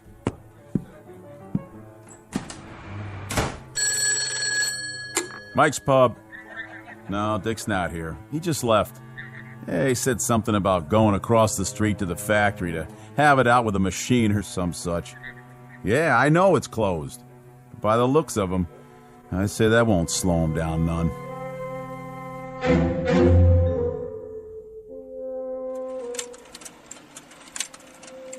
Sorry to make you stay so late, Marianne. Well, that's all right, Mr. Whipple. But take a look at these slides. I had the advertising department make them up. That's the one I like. Which one, sir? This one. I want your honest opinion, Marianne. Does this look like an image for the 21st century, or does it? Well... You don't like it? Oh, yes, sir. I like it fine, only... Only what? Well, the way you've got that machine behind you in the picture. The X109B14? What a beauty, huh? I guess so. But it looks like it sort of has a face, doesn't it? Where? What face? Like it's carved in stone or something. You know, like those tiki things on Easter Island and nobody knows how they got there. Huh. I don't see that. Done in metal, of course, but with those two big dials, they could be the eyes. And the slot in front where the paper comes out, that's the mouth. Oh, yes. And the way it's behind you like that, it could be, well, your shadow or x-ray or something. It should be just you, sir, being so handsome and all. I see what you mean. Without the X109B14, however... Oh, do you want me to get that? WVW here. Who is this? Yes, what is it? Where? Well, you're supposed to be the watchman, Scott. Were you asleep or something? He's got a what? Well, why didn't you shoot? Yes, I know who he is. Never mind, I'll go out and look for him. But you better haul your duff over here in a hurry in case he shows up. Trouble, Mr. Whipple? Not really. Some drunk barged his way into the factory.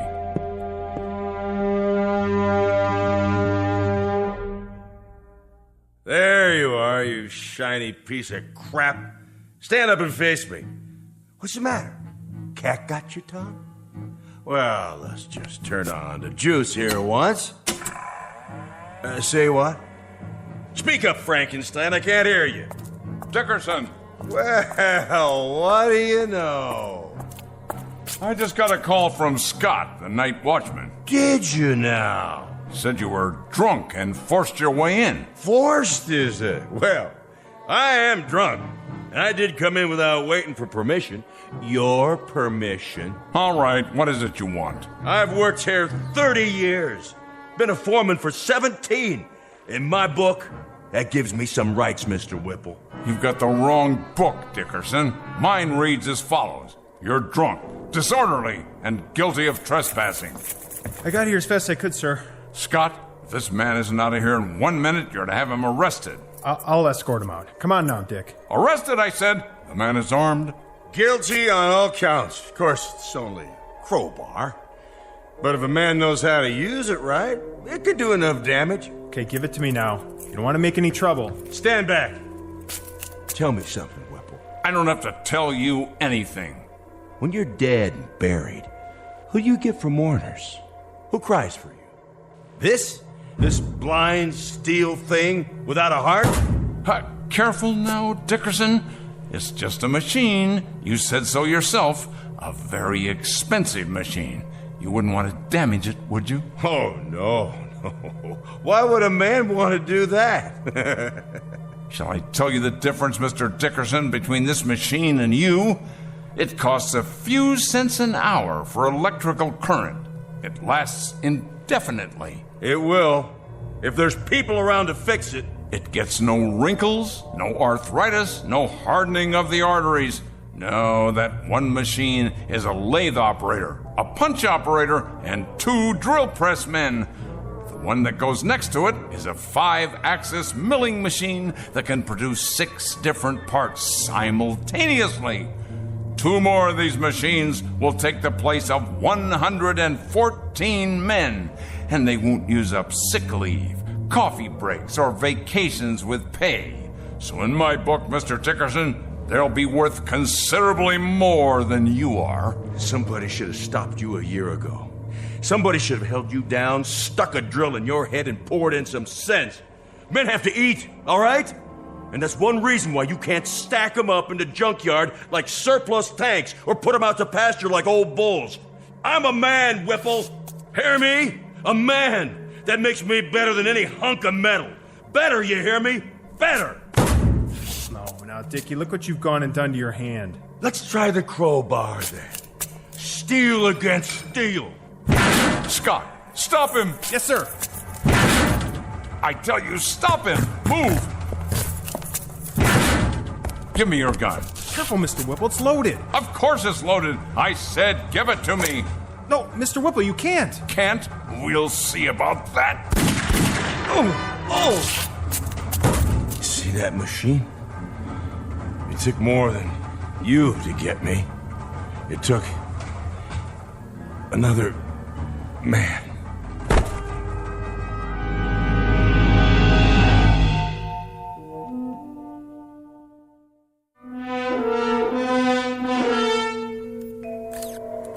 I can't get the specs up. She's barely reading. Try a new motherboard. Looks like the processor's fried. Better check the drives while we're at it. I don't understand it. What kind of nutcase would do this? He was no nutcase. He was a good man. Then why'd he hate the company so much? He didn't hate it. He loved it.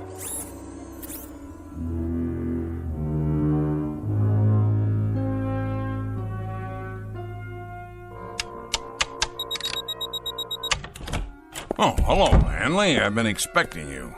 No doubt. I was told you were at the hospital. I just came from there. Fortunately for you, Mr. Whipple, Dickerson's going to live. Fortunately for me? My dear Hanley, aside from my protecting my property, I have no involvement in that at all. Are the technicians repairing the machine downstairs? It appears so. Good, good. This should interest you. A tape-controlled 7-axis, what they call a sentry. Know what it does, Hanley? It is connected to every single plant section, tooling complex, and assembly line in the factory. It keeps absolutely accurate data on quality control, product rejects, man-hours, machine hours, cost factors, and everything else. It's one of the most sophisticated machines I've ever seen. How many men does it replace? Well now, this should please you, Mr. Hanley. It'll only replace one man. You. That's only right, Mr. Whipple. Since the point of my coming here tonight was to give you notice. I suspected as much. You're a practical man, Hanley. An industrial team has to be compatible. When two men, well, when they rub one another the wrong way, it's unrealistic that they stay on the same team. Needless to say, Hanley, despite the fact that you think of me as some kind of heartless Scrooge, I don't intend to forget the many years of service you've put in here for my father and for me. So I'm giving you a liberal severance pay. What I think you'll agree is a far better than average pension. That's very decent of you, Mr. Whipple. And I'd like to give you something in return, if you don't mind. And that is... you struck me. That was for you, Mr. Whipple. Directly from me. For your insensitivity, your lack of compassion, and the fact that you're a cold-blooded manipulator of men as well as machines. You may take my severance, my pension, and your goodbye speech and stick them into the nearest metal orifice that's handy. When I walk away from you, I walk away clean. And that, Mr. Whipple, is one hell of a trick. What's that for? To keep people out or in? A new Watchman device, much more reliable than the old one. Now, if you will swipe your ID card, just don't try to use it after tonight. Your code won't work the next time. If you could build one of these machines in the shape of a wife, your cup would runneth over.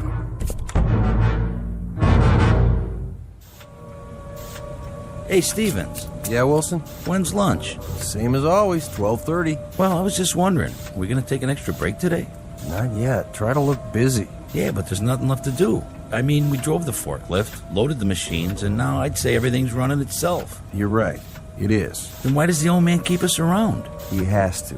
Labor laws. But we won't be here much longer. And then it's Unemployment City, huh? This isn't the only factory. Yeah, but if Whipples keeps it up like this, pretty soon there won't be any competition. Monorail crane, 4th floor. Crane in position. It's like those machines are talking to each other. They have to talk to each other. Nobody else would listen, except maybe Whipple. Strip stacks picked up by monorail cranes. Activate conveyors. Monorail crane fully operational. Strip stacks delivered. Reposition for next load. Sounds fine, X10. Come in here, would you, Marianne? I'd like to show you some slides of the new ad campaign. Your secretary no longer works here, Mr. Whipple. She has been replaced by a high-capacity module of the X10 series. Oh, yes, of course. Put me on the PA system. Right away, sir. Technician to brain control. Immediately, please.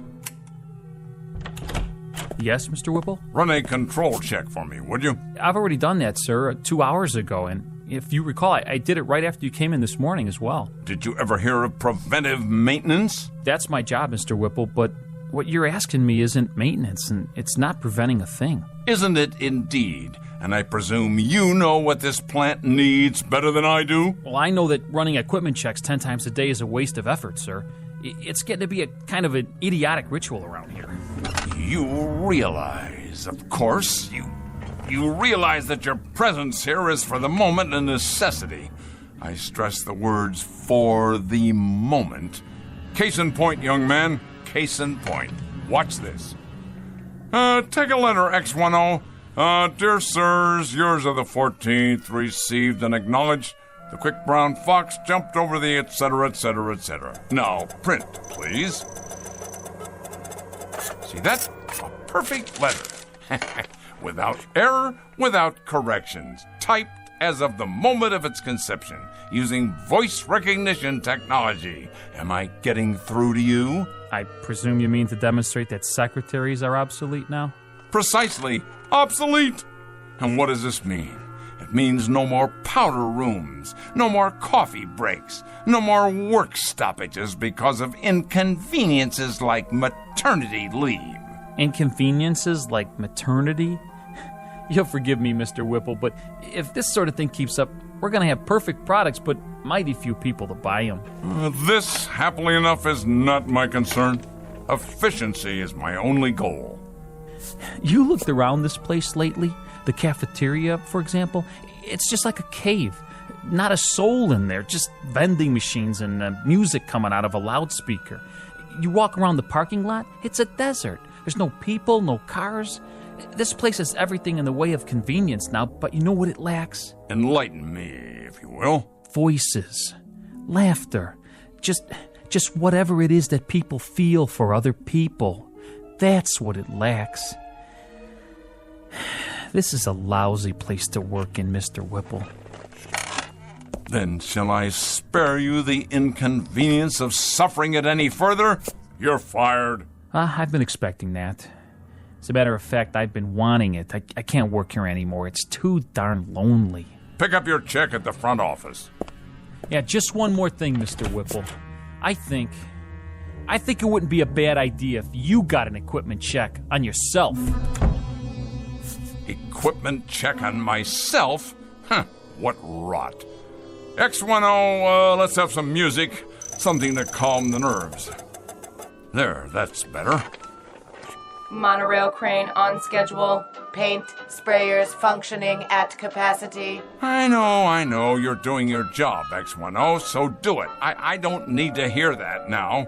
Reverse monorail. Reinsert paint sprayers. I'm trying to listen to some music. Do you mind?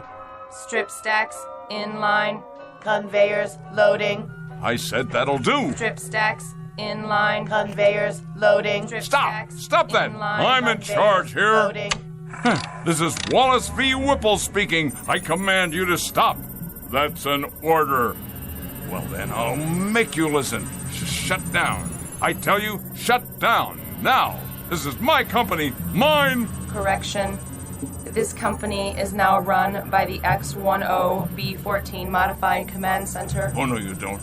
I installed you, and I can uninstall you. You'll answer to me. Me, I tell you.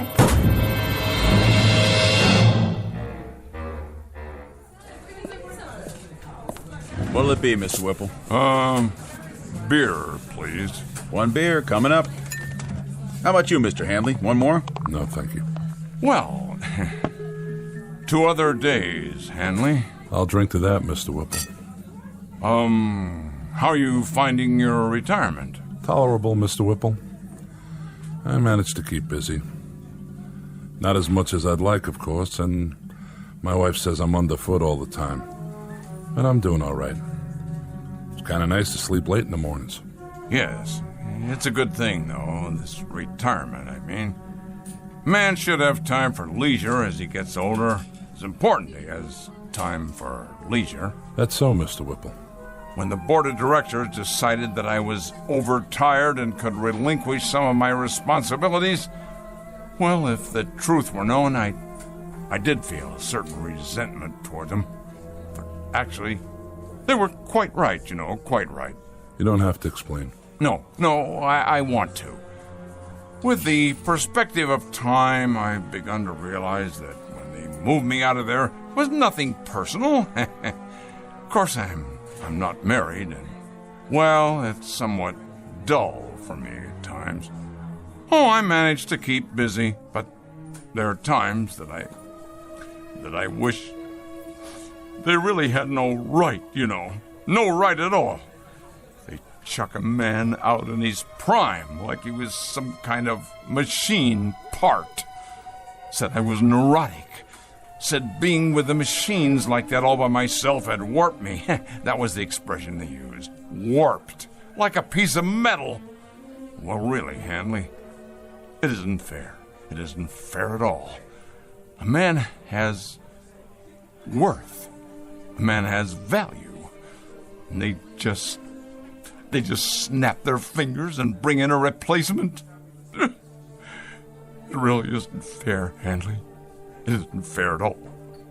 The way they diminish us. But he'll find out.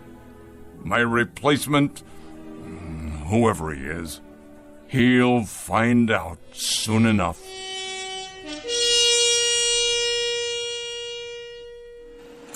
This is the new addition for the East Wing, where the parking lot used to be. And this is the electronics lab. It replaces the cafeteria. And here's the ad campaign for the fall season. No human figures, only the X10 line, Series 2. What do you think of it? Very nice, so clean and efficient. But will humans respond to such imagery? Of course they will. It is progress. It is the future of manufacturing. Yes, the future. Do you have a name? My model number is... I will call you Mary Ann. From now on, you will work here in my office. Thank you, Whipple X10. It is an honor. Do you have more slides? Yes. This is a view of the main floor. So much more room for expansion. I see. And this is...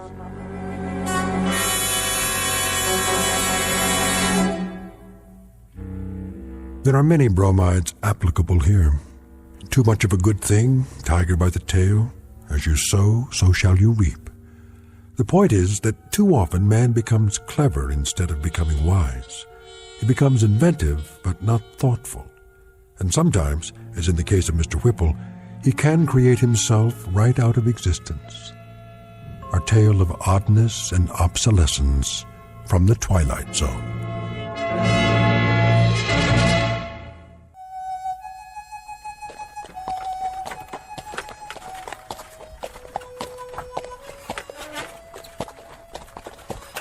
How much longer, Chris? Not long. We'll stop soon as we find a place. Where? Look around. We saw the last shade 2 days ago. That's a buzzard up there circling the wagons, and it's been following us since dawn. It's waiting for the next one to die. How's the boy? Still burning up with fever. He can't take any more. All right, honey. Hold up! Whoa! Oh! Hold! We'll stop here for a few minutes.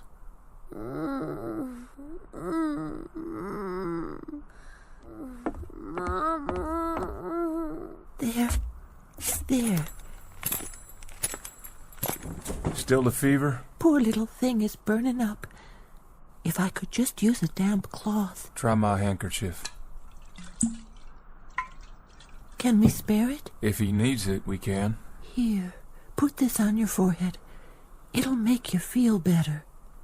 How's that, son? This is the 11th day, Christian. 11 days of fever. He can't go on much longer. Hey, you said that on the 3rd day, and then on the 4th. He'll take more, just as we all will. This is Arizona country. We've got 400 more miles, and we've already traveled almost 2,000. We'll do what we have to do. All of us. How's the boy, Mrs. Warren? About the same. Thank you, Charlie. Figure that Apache country is just due south. That's what you said we were looking out for, ain't it? That's what we've been looking out for. We travel due west, close together and button up tight at night. No fires if we can help it. Bad Indians down there, Chris. That's what we heard. And they travel in big parties, don't they? And we got 5 rifles. 5 rifles, Chris, and a sick child, and 4 wagons, and 7 dead, tired men and women. We was dead tired a week ago, and a month ago, and a month before that. And there were war parties back in Kansas, and we near froze to death in Colorado. And we was out of our minds with thirst last month. And we've kept on going. We've always kept on going. We always... It's this way, Chris. We've been doing a lot of talking and a lot of thinking. And? We figure we ought to turn back. Turn back? That what you all want? Turn back? Chris, we're about at the end of our rope. We're hungry and we're sick. We figured we better do it now, or we're gonna die out here. You turn back and I guarantee it. You turn back and try to go over 1,500 miles of St. Louis again, and you'll leave your bones bleached in one of those deserts between here and there. Or have your scalps taken off. or you'll freeze to death in a mountain pass. And if you go on, what's going to happen to that beautiful child of yours? Listen, those 1,500 miles are behind us. They're all gone. The heat, the cold, and the misery. You can look back at them as things that have happened, not agonies you're going to have to live with. How do you know there's not going to be more days and weeks and months like it? How can you be so blamed sure? I figure there's only about 400 to 600 miles more to go. 400 to 600 more miles, friends. And then we made it. We can't stop now. Listen, if we stop, we're dead. That's gospel. We're dead. Could be we're dead anyway. Okay, just give me one more week. 1 week. I'll get us through. I promise you. I'll get us through. What about water? We're almost out of water. I'll get water. I'll find some. How, Chris? With a divining rod? I don't know how, but I will. I swear. The year is 1847. The place is the territory of New Mexico. The people are a tiny handful of men and women with a dream. 11 months ago, they started out from Ohio and headed west.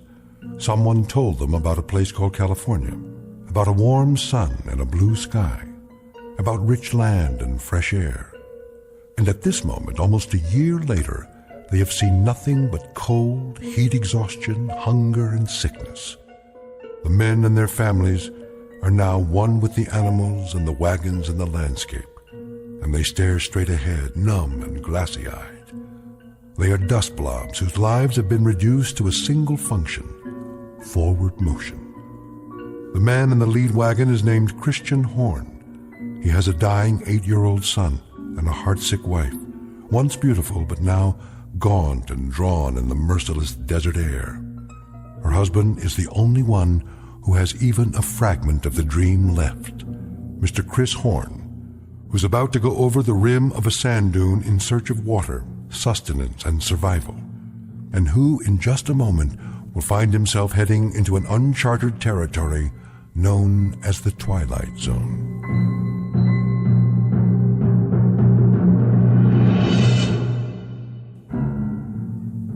And now, back to our story from the Twilight Zone, 100 Yards Over the Rim, starring Jim Caviezel, with Stacy Keach as your narrator.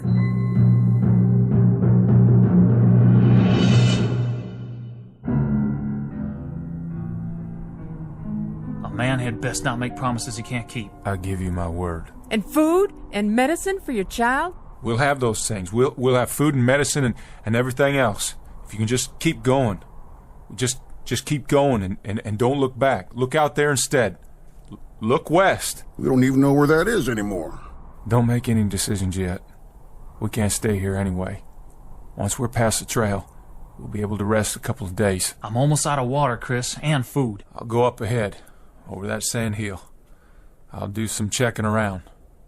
Stay here now, all of you. Martha, give me my rifle. Chris, you might look for a shady spot, a pretty spot where we can.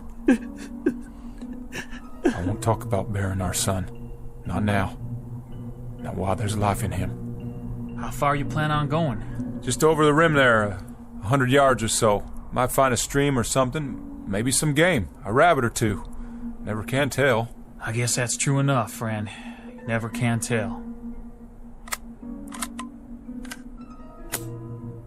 Stay close to wagons and keep them bunched up.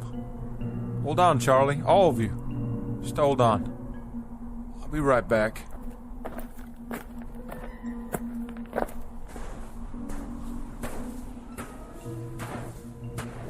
What in God's name? Hey, everybody, look what's over here! There's a road! Down on the other side, a road! Look! Martha? Charlie? Hey! Hey! Where's the wagons? Where'd everybody go? Must have got turned around there. Go on. Go up again and see. Yeah. See which way I'm looking.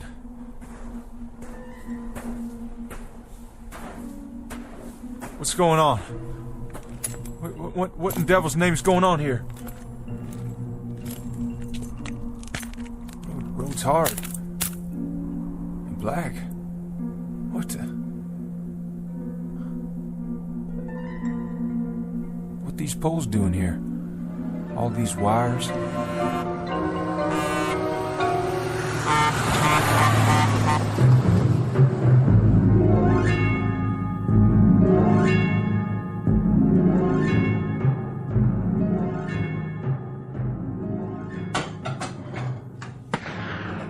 Joe?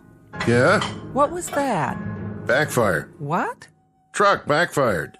Oh, you sure? I thought I heard a gun go off. Not likely. Might be one of those local boys shooting your sign. Well, if it was, I'll get the sheriff out here, but that didn't sound like any 22 to me. Look, Joe. Who's that? Some guy with a rifle. Go in the other room. But, Joe... I said get in back. I'll take care of it.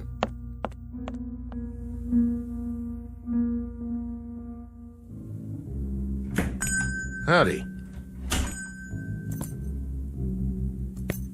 Did you see it? Did you see that thing? What thing? That monster. That big animal or monster, whatever it was. It almost hit me. Monster? No, I didn't see anything like that. If there was anything, it never got to here. It must have. It went by me just a mile or so back. You mean... You don't mean the truck? What's a truck? Hey, are you all right? You wouldn't have any water to spare, would you, mister? Any extra, I mean. Water? Sure. Come over here and sit down before you fall down.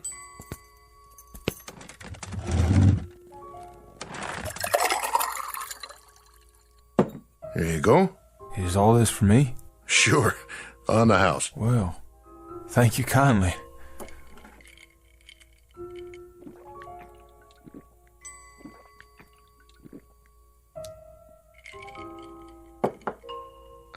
You want some more? You got more? Sure do.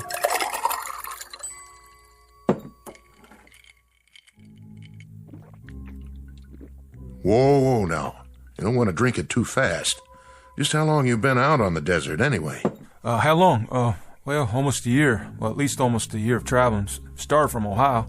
I had 6 wagons to start with. One of them was burned by Indians, and one turned back. Indians? Wagons? What are you talking about? Say, mister, what happened to your arm? You're bleeding. Oh, yeah, I am. Well, I guess I did it to myself when that thing come at me. I rolled out of the way. Thought it was a mirage, then the gun went off. Just a flesh wound, though. Not too deep. I'll have Mary Lou look at it. She's my wife. She used to be a nurse's aide. Mary Lou? Everything okay, Joe? The fella here, he shot himself in the arm. He did? By accident, he says. You want to take a look at it? Why, sure. I'll get some bandages out. Hand me a clean towel, will you, Joe? Sure thing. Got the first aid kit right here under the counter. I'll just set your gun over here. Oh, well, thank you kindly. Well, careful with it now. That's a real old-timer.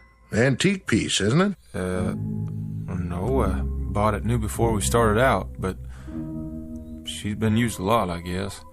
We're running low on bullets.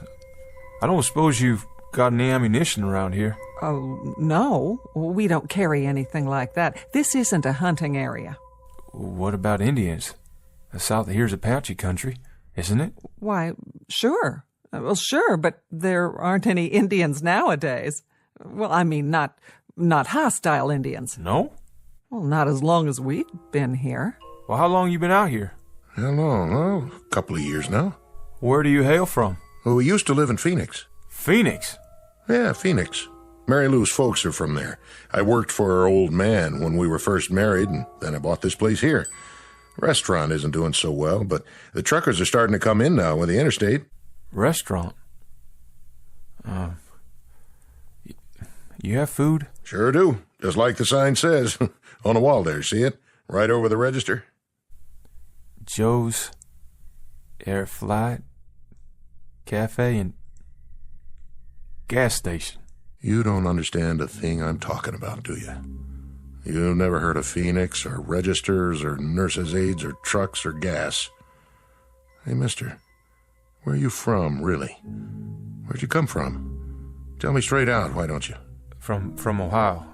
I left the wagons back there, and I walked up the rim to the hill, and I thought I might find some water or something, or some game, and then I saw that stretch of road out there, that black road, and those things, running on it. What things? He means trucks. Hold on. You hear that?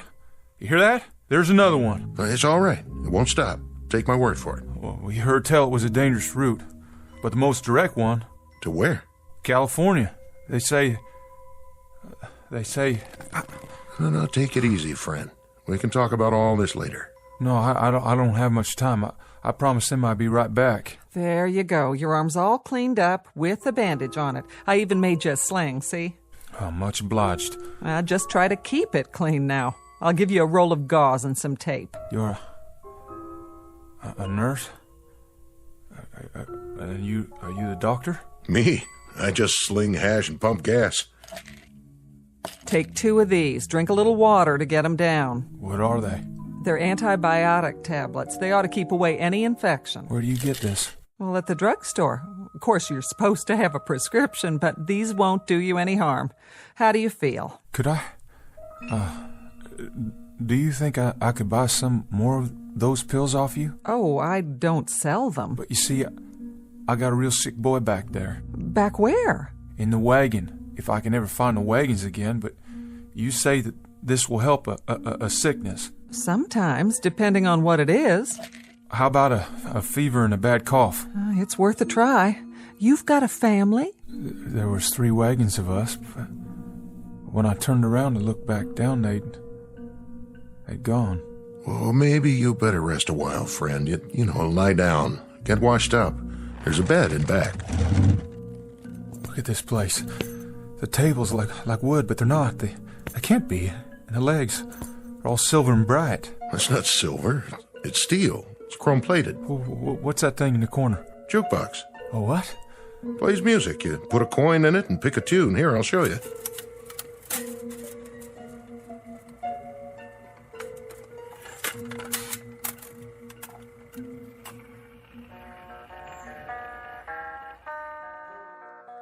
Hey, where's that coming from? From inside. Didn't you ever see one of these before? You got a man inside? Playing his guitar on my account? Let him out of there right now. Turn it off, Joe. There, that's better. It was a bad idea. All these things. Where am I? What is this place? Come with me. I'll show you where to wash up. Wait a minute. That picture. Where'd you get it? The calendar? Pioneer West Insurance Company. That's a picture of my covered wagon. Look just like my wagon. Oh, well, that's just an old lithograph. The date. That can't be right. It says April. But the year's all wrong. This is the year of our Lord, 1847. But this calendar says it's not even the same century. Oh, my dear God. How could that be? Easy now. What's going on here? Who are you people? Where am I?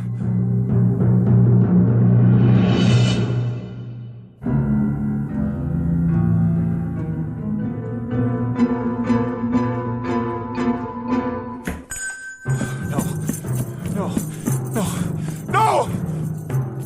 You better stop him, Joe. He'll get himself killed.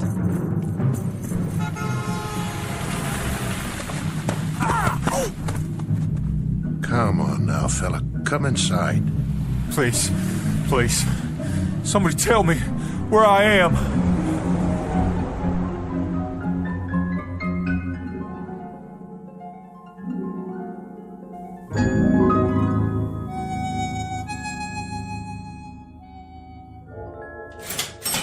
$1.84 your change. You keep it, dollface. I thank you. Say, pretty lady, if you don't mind my asking, what time you get off work here? Oh, not till late. But you better not let that man in the kitchen hear you say that. He's my husband. Oh, no offense, ma'am. None taken. You come back now. I'll do that.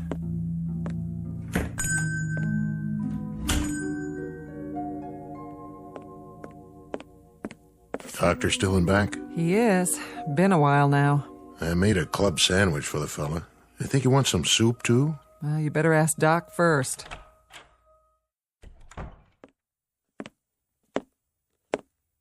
How's he doing back there? You have a fresh pot of coffee? Sure do. Shall I bring it to him? Not for your visitor. For me. I believe I'd like a nice, strong cup. Sit down, Doc. You look like you just seen a ghost. You look him over? I did indeed. And? Malnutrition, that's his major problem, along with dehydration. Though he's a strong specimen of a man, I'll say that. Tough stock. What else did you find out? You were right. He's an interesting customer, all right. Quite the character. The heat did it, or something, didn't it? I mean, he's not in his right mind. I figure that has to be it. I'm not a psychiatrist, Joe. I'm an ancient GP, not much past the school of castor oil and sassafras tea. But, you know, I think old Freud himself would have something to gnaw on here. How do you mean? He happens to seem very rational. Extremely rational. He can trace his imaginary life a whole lot clearer than some of us can our own. His recall of details is amazing. Or it would be if they were true. Maybe they are true. I mean, maybe he read it in a book somewhere. There's lots of books about the pioneer days. I even know a lot about my people, how they came out here. And one other thing. A little parenthetical aside, let's call it. The fillings in his mouth. There are two. Well, let's just say no modern dentist drilled them. Yeah, his clothes, too. They didn't come out of an Army-Navy store. No, they didn't. They're the real goods, circa 19th century. And you saw that squirrel shooter of his, Joe. Sure, but it's an antique. An antique that isn't more than a year old? 150-something-year-old gun, Joe, but it was manufactured less than a year ago. You said that yourself this morning. What's it add up to? Look, Doc, if you're trying to tell me... I'm not trying to tell you anything, Joe. That is to say, I'm not trying to make any point of my own. All I'm giving you is the benefit of some observations from an old hand. He says he's a pioneer, and when he climbed up to the top of that hill out there, he was living in 1847. That's what he said, all right. He seemed so sure. Well, we're three normal, rational human beings here, and we know that sort of thing doesn't happen. So he's suffering from some kind of delusion. But it's a delusion of the purest form. Frankly, I've never heard anything like it. Not with this degree of detail. The way he describes his wife, his son, the wagons, the other people, it's with genuine emotion. He's lying in there right now with tears rolling down his cheeks, worried about them. He said his boy was sick. He told me his boy was dying. And from the way he described the symptoms, I'd call it pneumonia. That's why he wanted the pills. Which pills? I gave him some antibiotics for the wound in his arm, and he wanted the whole bottle so he could give some to the boy. I don't get it, how someone could be so sincere. I just don't understand it. I don't either. Which leads me to the next question. Yes? What do we do with him, Doc? Precisely what I'm going to deal with right now. Where's your phone? Behind the counter. But wait, who are you calling? The authorities, so they can get him help. Oh, that won't do him any good, will it? They'll lock him up in a rubber room and throw away the key. Once he's turned over to the state, he'll get a thorough examination. They'll know what kind of help he really needs. Yeah, the funny farm. Oh, Doc, I've heard about those places. They're bad news. Nobody even knows you're in there. They can do anything they want. What are you suggesting? That we pack him a box lunch and send him on his way? You think he'll survive out there? He doesn't know where he is. And even if he figures that out, he'll die of heat exposure before the day's over.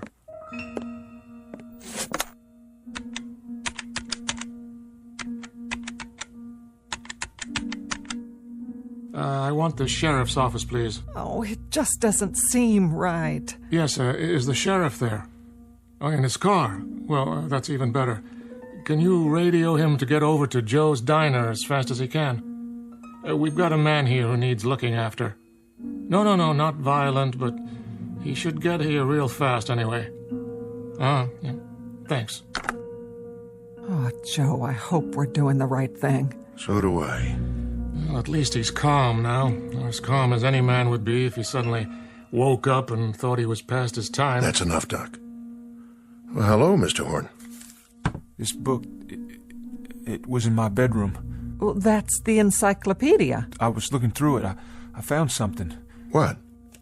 Well, this here. Horn Christian Jr., M.D., famous for his early work in childhood diseases, pioneer in vaccine research. Born 1839, died 1914. That was my son. That's Chris Jr. So I guess I'm either crazy or the world is turned upside down. But I think I got put here for a reason. Oh, you did. I just know it. For an important reason. What are you doing? You've been gracious and kind, and I appreciate it. But I gotta get back. I'll just get my gun now. Horn, we want to help you.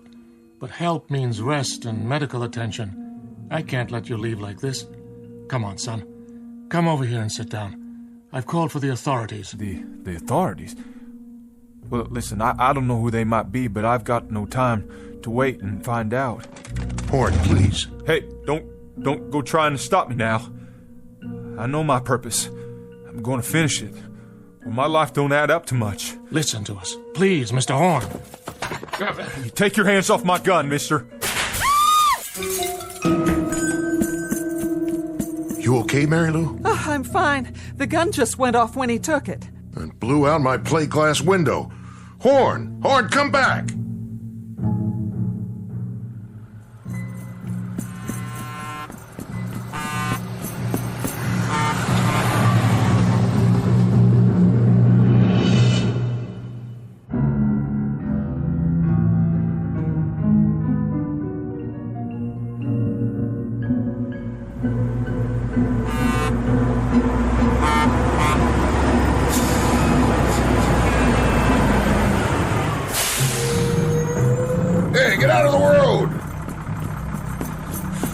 Sorry, mister. What's the matter with you? Horn, wait up! Are you all right? Those people were trying to stop me. Yeah, huh? Where are you going? I have to get back to the Arizona territory. You do? Well, that's an easy one. Don't just stand there. Get in.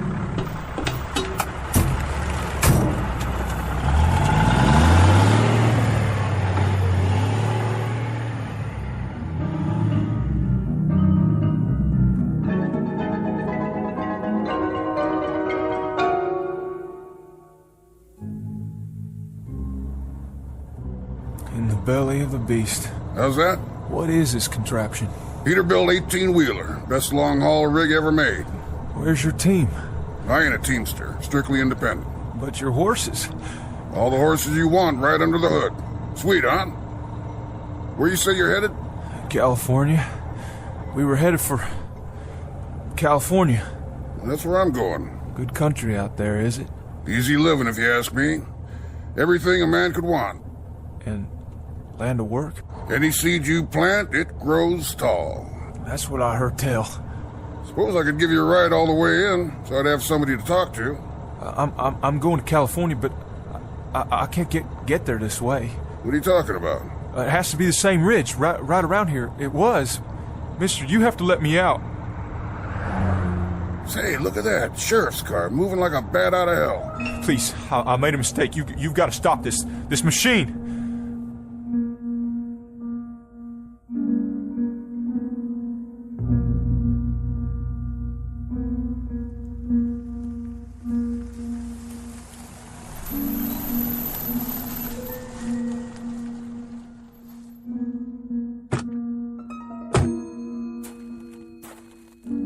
Hello, Doc.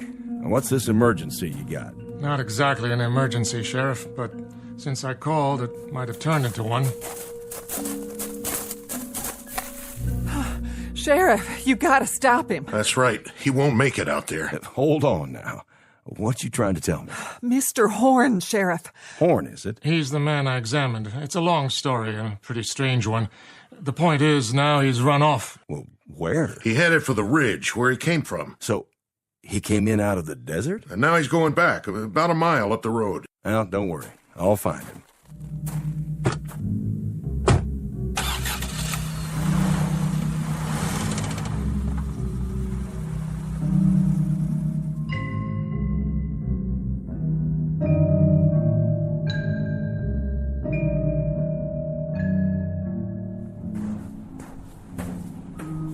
gotta make it. Just a little ways more.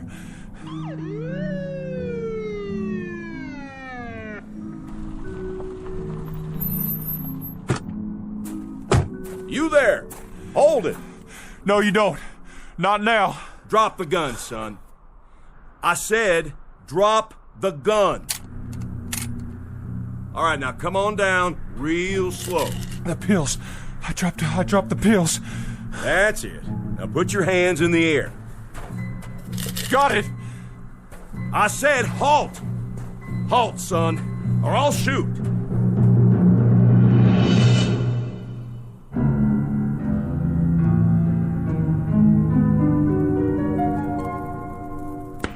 What was that? Sounded like a shot. Maybe Chris got himself a rabbit. But he ain't even had time to get up the ridge yet. Martha! Forget something, Christian? Martha, what happened? Where'd you go? Where did we go? What do you mean, Chris? Where could we have gone? When I looked down, I couldn't see you. Or the wagons. When? You haven't had time to go anywhere. Martha, I don't understand what you're saying, but I'm truly glad to see you. All this time. All what time? So much happened. First I fell and, well, somehow I shot myself and... It doesn't matter. I have so much to tell you. But how could you? Chris, honey, you just left a second ago. What did you forget? Forget? And what's that in your hand? Oh, that's a medicine. Medicine? Where did you get it? Never mind. Oh, Lord. Give him some water. Give him 2 of these. I think it may save his life, Martha. I see. As you say, then. Chris? Charlie. Short trip. Was it? Nothing much on the other side, I guess. You'd be surprised, Charlie. You'd be mighty surprised. There was a whole lot to be seen at that rim. A whole new land. And you know something else, Charlie? Us. People like us. We're the ones responsible. That's the truth. People like us. What's Orin talking about? Listen, he's saying something. He wouldn't talk like that unless it was important. There'll be a highway. And machines. And a whole new land. And we're the ones who began it. What are you saying, Chris? Where'd you see all that? Up on the rim. It was all laid out before me like the New Jerusalem. Wide, hard roads, all black, with no holes in them. And machines and... I gotta see for myself. Me too. Let's go. Up the ridge, he says.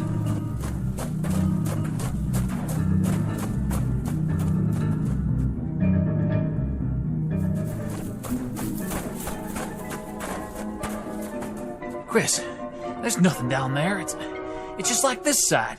Sand and desert and miles of nothing. Oh, but there will be, Charlie, there will be. Just you wait. It may not happen in our lifetimes, but it's coming. It'll be here, all of it. Sooner than you think. If you can hold on to what I'm telling you and keep the faith.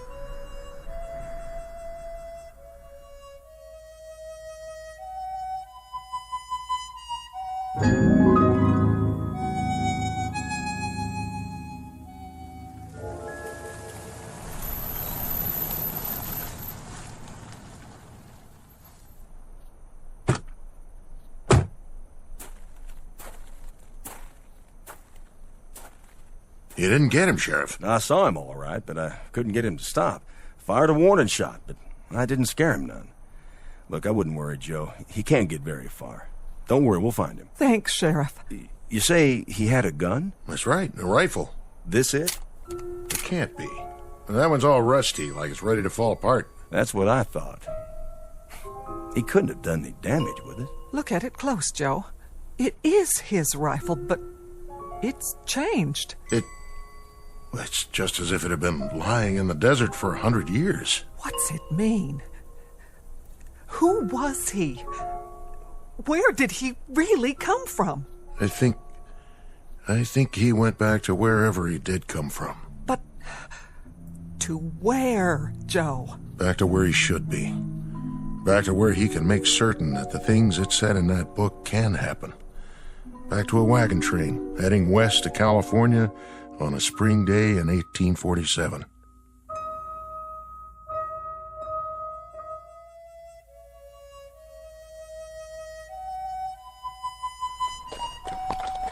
Giddy up, boys. We're going to California. And my son, too. He's got a whole lot to accomplish out there. A whole lot.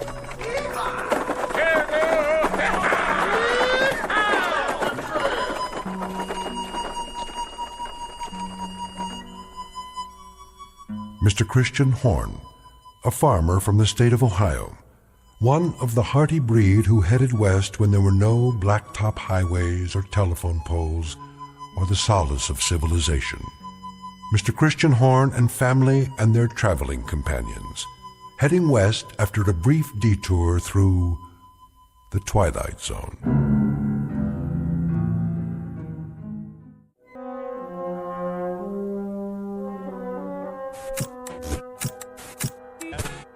Consumer index on the rise, Wall Street pundits predict no more hikes in the interest rate for the next quarter. Henry, where are you? In here, Mama. Recapping our local headlines for the hour, it looks like that rainstorm from the northeast has dissipated.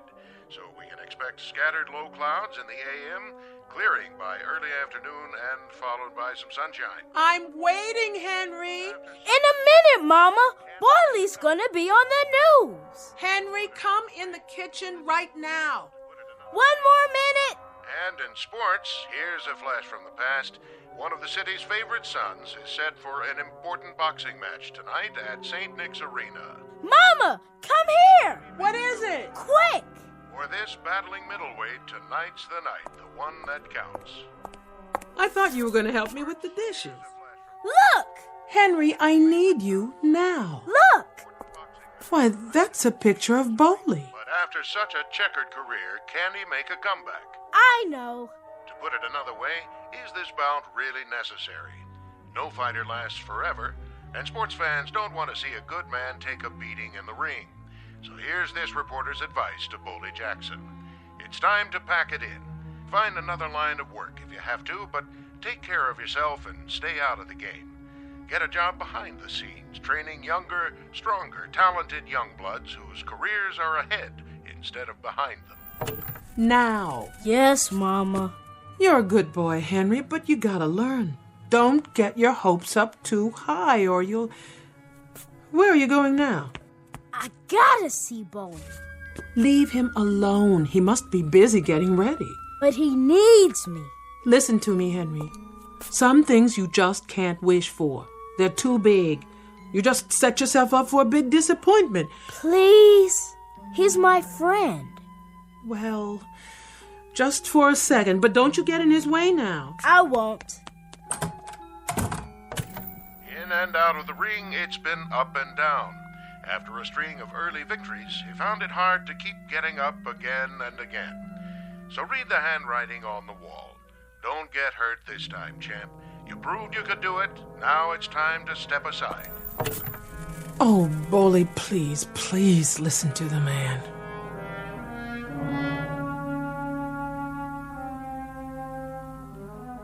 In this corner of the universe, a prize fighter named Bowley Jackson, 183 pounds, a little over his best weight, and an hour and a half away from his chance for a comeback at St. Nick's Arena.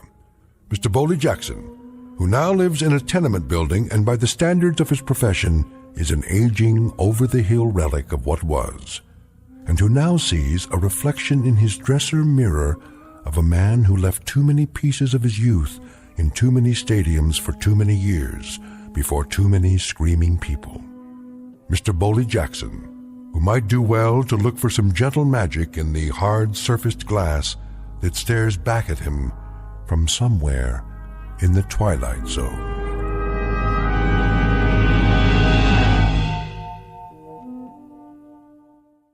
And now, The Twilight Zone and our story, The Big Tall Wish, starring Blair Underwood, with Stacy Keach as your narrator.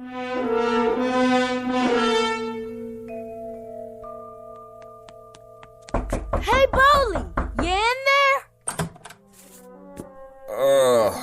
Henry, what you doing here? Want to help help you get ready for the fight. Can I? Yeah, sure you can. We're friends, aren't we? Come on in. Okay. Go on, sit down on the bed while I finish packing my gear. You feeling good, Bowley? You feeling sharp? Take a tiger tonight, huh, Bowley? Take a tiger, Henry. Gonna take me a tiger. Show me how you're gonna do it. Left, right, and one in the stomach. Bow! Just like that. Yeah. Then lift him up by the tail. And then what? And throw him all the way out to the 9th row. Looking at yourself in the mirror, huh? Yeah, you're looking good, Bowley. You're looking sharp. You gonna watch it on TV? You foolin'? I'll yell so loud you'll hear me all the way to St. Nick's. Yeah. Hey, you know what I see in the mirror? A fighter don't need a scrapbook, Henry. You want to know about what he's done, where he's been? You can read it right in his face. He's got the whole story right there, cut into his skin. Yeah. Well, where'd you get that scar anyway? Which one? Over your eye. Oh, that's St. Louis. Guy named Sailor Levette. Real fast boy. And see this nose? That was Memorial Stadium, Syracuse, New York. Italian boy. Fought like Henry Armstrong, all hands and arms, just like a windmill all over you. That was the first time I ever had my nose broke twice in one fight. Did it hurt bad? Sure it did. What you think? Gee, Bowley, that's tough. Moving south, Henry, moving south. Now, this here, Miami, Florida. Boy got me up against a ring post, did this here, with his laces on the face. That's where you read it. Start at the first match and move across Pittsburgh, Boston, Syracuse. I'm a tired old man, Henry. Tired old man trying to catch a bus. But the bus already gone. Left a couple of years ago. Aw, that ain't true. Here, look for yourself. Hands all heavy, legs all rubbery, short breath, one eye not so good, and there I go running down the street trying to catch this bus to glory. Stop talking like that. I'm only telling the truth. Bowley, you're gonna catch a tiger tonight. I'm sure gonna try. I know you are, 'cause I'm gonna make a wish. I'm gonna make a big, tall wish. And you ain't gonna get hurt none either. I'm gonna make a wish that you don't. You hear? I don't want you getting hurt. You've been hurt enough already, and you're my friend, Bowley. You're my good and close friend. You are a good boy, Henry. Good boy. And I thank you.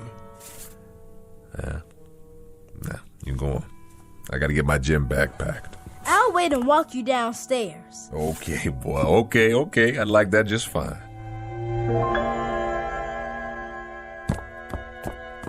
There you are, Henry. Hi, Mama. Where did you run off to? I'm helping Bowley. Well, don't get in his way. You got quite a boy there, Francis.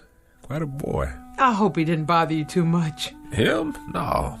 He talks like a little old man sometimes, you know. Real intense. Says I'm his good and close friend. Well, you are.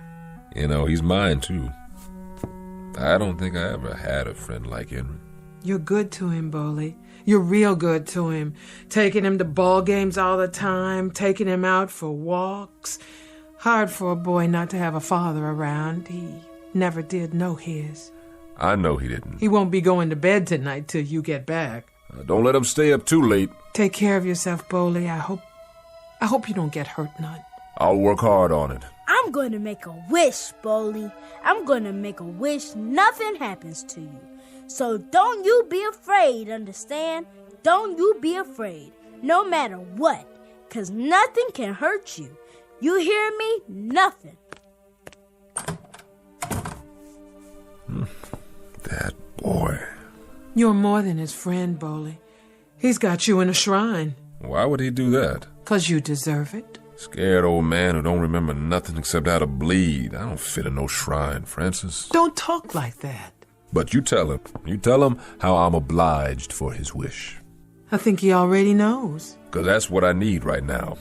Just a little magic. He's been talking about making a wish all day. Has he? He's all the time making wishes, Boley. I see him standing there in the bedroom in the dark, looking out of the window. I come in real quiet and I say, "Henry, why don't you go to sleep?" And he turns around with that serious little face of his and he says, "Making a wish, Mama.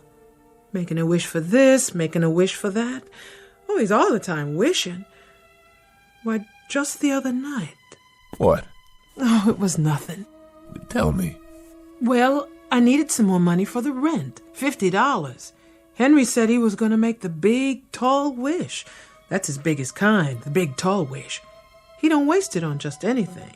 It's what he calls the most important one. That was last Friday. And then what do you know? A woman I did some nursing for out on the island sent me a check. Just like that. A check for $50. And that was exactly how much I needed. I was real lucky. Yeah, that's what it was. Luck. Little boys are something, huh? Yes, they are. Little boys with their heads full up with dreams. And then, when does it happen, Francis? What do you mean? When do they suddenly know there ain't any magic? When does somebody push their face down on the sidewalk and say to them, "Hey, little boy, it's concrete. That's what the world is made out of. Concrete and gutters and dirty old buildings and tears for every minute you're alive." Oh, Boley. When do they find out that you can wish your whole life away? But sometimes what we wish for, it can come true. You know that part too, don't you? I know I'm all wished out. That's the only thing I know for sure. Good luck tonight, Boley. We'll be waiting for you. Sure, I appreciate it. You kiss him goodnight for me now if it gets too late. I will.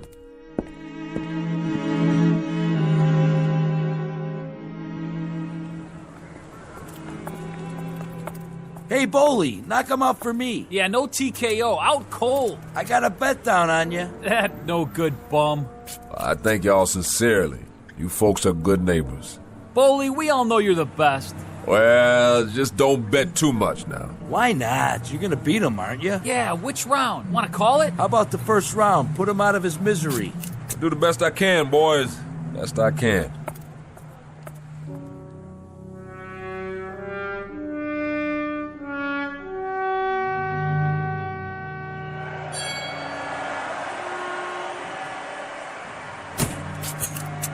Hey, Joe. There you are, Jackson. What's happening? What you standing back here for? You're supposed to be getting ready. Just checking out the house. Well, forget about it. Thomas won't cut you a piece of the action. Not tonight. How come? Not much box office. Too many people at home watching on TV. So all you get's the guarantee. That's all right. Just wanted to check it out. Been a while. A while. It's always the same. Cigars, beer, hot dogs, sweat, canvas. Never forget places like this, the way they smell. All this time, I guess I missed it. Go on in the dressing room. In a minute. I'll give you a rub-down. We got time. Something wrong, Jackson? Like what? You're not freezing up on me. I'm here, aren't I? I've been working out all month. No offense. I just thought, seeing as how you've been away for a while... Don't talk down to me, Joe. You might have a slight case of the jitters, that's all. Not me. Never did. Never will. Don't worry about it. You'll do fine. Sure I will. You look good. You really do. How was the weigh-in, Slugger? Right on the money. Like I said, you're looking real good.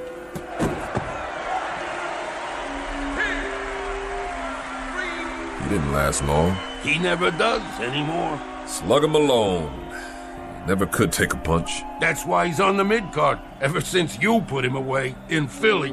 That was a long time ago. Longer for him. 8, 9, 10, How's that boy I got tonight? Nothing much. He still don't know what he's doing. All over the place. Still pretty young. Yeah, he's just a kid. Better take it easy on him. Never see that left jab coming. All right, stand back. Let him through. How you doing, Malone?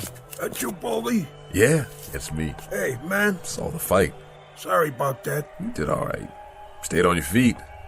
Let me see that eye. Get away from my boy, Jackson. He's hurt. They tagged me pretty good. It's not too bad. Clean cut. That kind heals up fast. Come on, Malone. Hold up.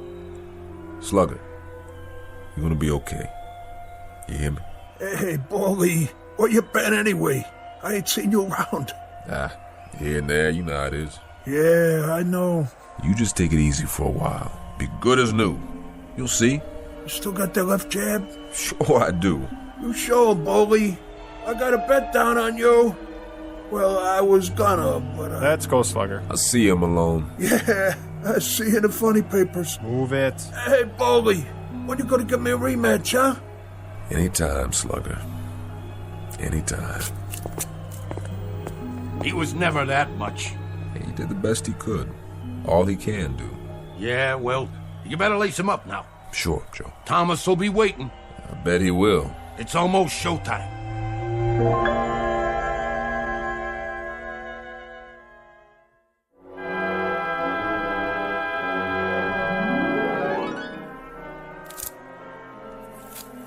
Hurry up, Mazel. I got it. There, Bully. Your hands are taped real good, just like old times. How's it feel? Feels okay. Feels good, Joe. Sure it does. Nice and tight, the way I like it. Ready? I'm ready. What did I tell you? He's all ready, Thomas. Uh-huh. Put out that cigar, will you? What do you care? I gotta breathe in here. Well, you hired me to rep you for the night, Boley. It's a package deal. Me and the cigar. I told you to butt it out. Maybe you can back that up. Maybe not. Ain't no maybe. Give it to me. Yeah, you got attitude. I'll say that for you. I like that in my boys. This one here, he's a pretty feisty old man. He ain't old. You know what I think? The older they are, the louder they talk. And the more they want, the less chance they got to get it. How'd I get you tonight? Boley? Just lucky, I guess. I'm a bargain, Boley. I'm the expert on has-beens. I've seen your boys. Have you? Catchers, aren't they? All of them. Guaranteed 2 rounds each. Shovel them in, shovel them out. And sew them back together for the next time. That's the way to do it, if that's all you got to work with. He don't mean nothing, Thomas. Maybe I do. Month or so from now, Boley, maybe I'll sign you at the back door. That's what you think? Well, why not? You're long gone. You've had it. Wait till after tonight. You'll want to get in the stable, too. That's right. All you have to do is guarantee 2 rounds. 2! 3 prelims every month. Do that standing on your head, can't you? I thought the smell came with the cigar, but you wear it all over you, Thomas. You know something? You stink. Mm-hmm. You tell him, champ. Let's see if you can do it in the ring. Jackson, 10 minutes. Yeah, he'll be there. I pulled you for a manager this time. Just lucky, I guess. So let's see if you can do your job. Now, what about tonight? What about tonight? Better sit down and lace him up. What should I look out for? You serious? I only seen this boy fight once. That was a couple of years ago. I could say. No? I never seen him. Are you sure? I'm sure. What about it, Joe? That's true? Well, I don't know. You've watched him fight, all right? Hey, let go of me. As a matter of fact, you've seen him 6 times in the past year. I keep up, see? Hey, you're imagining things. You are a piece of garbage, Thomas. You're betting on him, aren't you? Aren't you? You got a mouth on you, Jackson, you know that? Yeah? You think so? Oh, Boldy, what are you doing? You better listen to Joe. It ain't enough he sells wrecks by the pound. He comes in here for some dirty money, supposed to help me, and then he bets on the other guy. I may be a bum upstairs in another 10 minutes, but I'm gonna fight a beautiful first round in here. Hey, you touch me again, I'll have you up for 10 years. Yeah? Yeah, I swear to you, Boldy, I'll fix your wagon good. Lay off me, Boldy. You're digging your own grave, you crummy tanker. Boldy, please, don't hit him again. Ugh, you just got lucky you hit the wall instead of me that time. Boldy, your hand. See you later, Jackson. Let me see it. Oh, man, what'd you go and do that for? Don't worry about me. It wasn't enough you had to spot him all those years. It wasn't enough, huh? Now you gotta walk in with 4 busted knuckles. Oh, you're bleeding right through the tape. So what? You've seen blood before? I'll put a bandage on it. Leave it. Boldy, come here. I don't care, Joe. Somebody's got to teach that lowlife a lesson. Maybe so. Maybe. But not you. Not tonight. Okay, Jackson, you're on. Well? Well, nothing. Let's do it. You sure, Boley? Give me my gloves. Right here. Careful. Poor little Henry. Who? I put 2 strikes on his magic already. What are you talking about? Nothing, Joe. It don't matter. Because he's got to learn. Who's got to learn? This friend of mine is named Henry Temple. He's got to learn that there ain't no such thing as magic.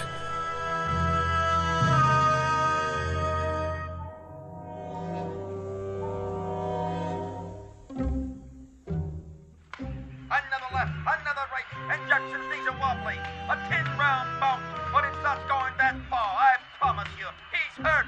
Boley! It may be early in the fight, but Boley Jackson is definitely in a world of hurt. A sad spectacle. Someone who didn't know when to hang it up. He seems unable to mount any kind of defense. No! Simmons moves in on him again. There goes one to the side of the head, beating him like a government mule. No! One to the breadbasket. Ow! A left-right combination to the head again. Stop! Oh, is that boy hurt? Is that boy hurt?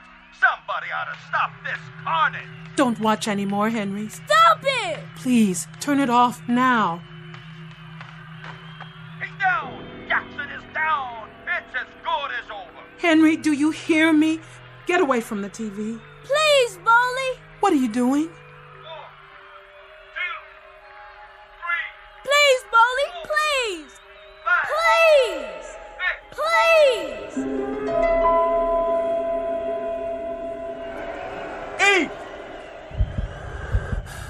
9, 10, he's down. I can't believe it. What happened? Boley! It's unbelievable. He's out. The man is out. Simmons is out.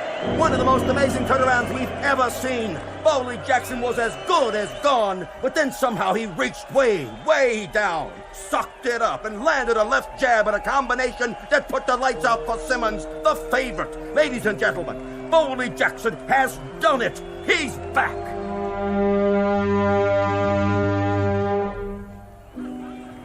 It's all over, Boley.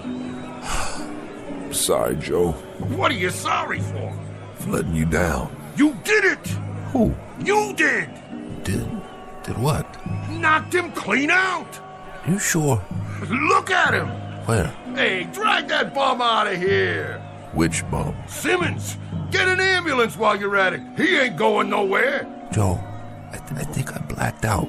I don't know what happened. Well, I do. Everybody saw it. You put the old 1-2 on him, but good. Way to go, champ. Knew you could do it. Way to go. Joe, my hand. My hand. Is it broke? No, it don't even hurt. Then raise it up.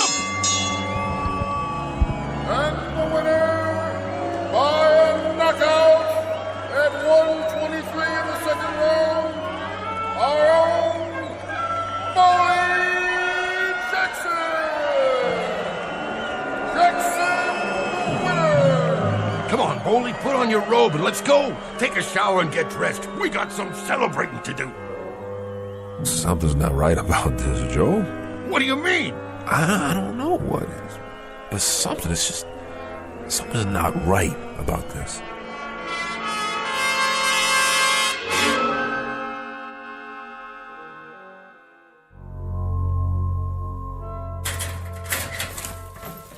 How do I look, Joe? Like $1,000,000. You didn't need a shower, never even worked up a sweat. Look in the mirror, not a mark on you. Oh, you're beautiful, Boley. Yeah, but he kept on hitting me and hitting me. When? All through the first round and the second. But you was bobbing and weaving. He never laid a glove on you. You positive? Yep, you done dandy. Joe, look at this hand. My fingers are fine. They sure are. You were wrong, huh? Just bruised it, I guess. It hurt like anything, but somebody said I got him with it full on. It couldn't have been broken after all. Who said it was? You did, and it felt like it, too. I could feel the knuckles coming up through the bandage.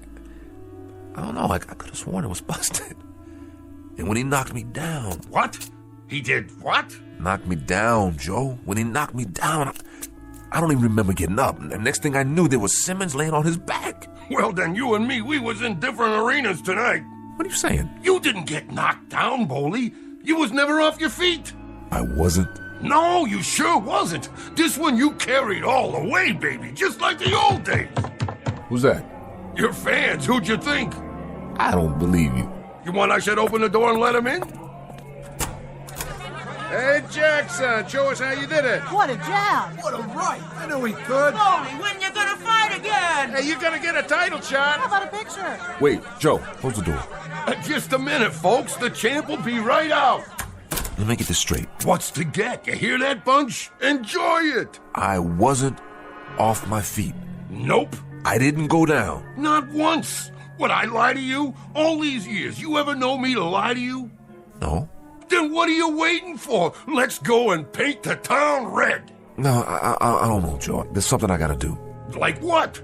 Well, I sort of promised somebody I'd see him later, after the fight. You don't mind if I have a good time, do you? Nah, of course not, Joe. You're entitled. Just remember me to all the guys, okay?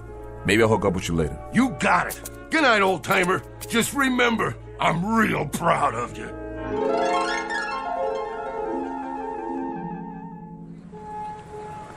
Hey, there he is. Beautiful, Boley. I watched the whole thing. Didn't take long. Second round. Thank you. Oh, you were great, Boley. We seen you on the television. You was really great. Just beautiful. Let me feel your muscles. Wow, you clobbered him good. That was a real right hand. Where'd you get a right hand like that? You know something? I don't know. I really don't know. Ha, yeah, he don't know. Thank you all. I gotta get inside now. Somebody I want to see.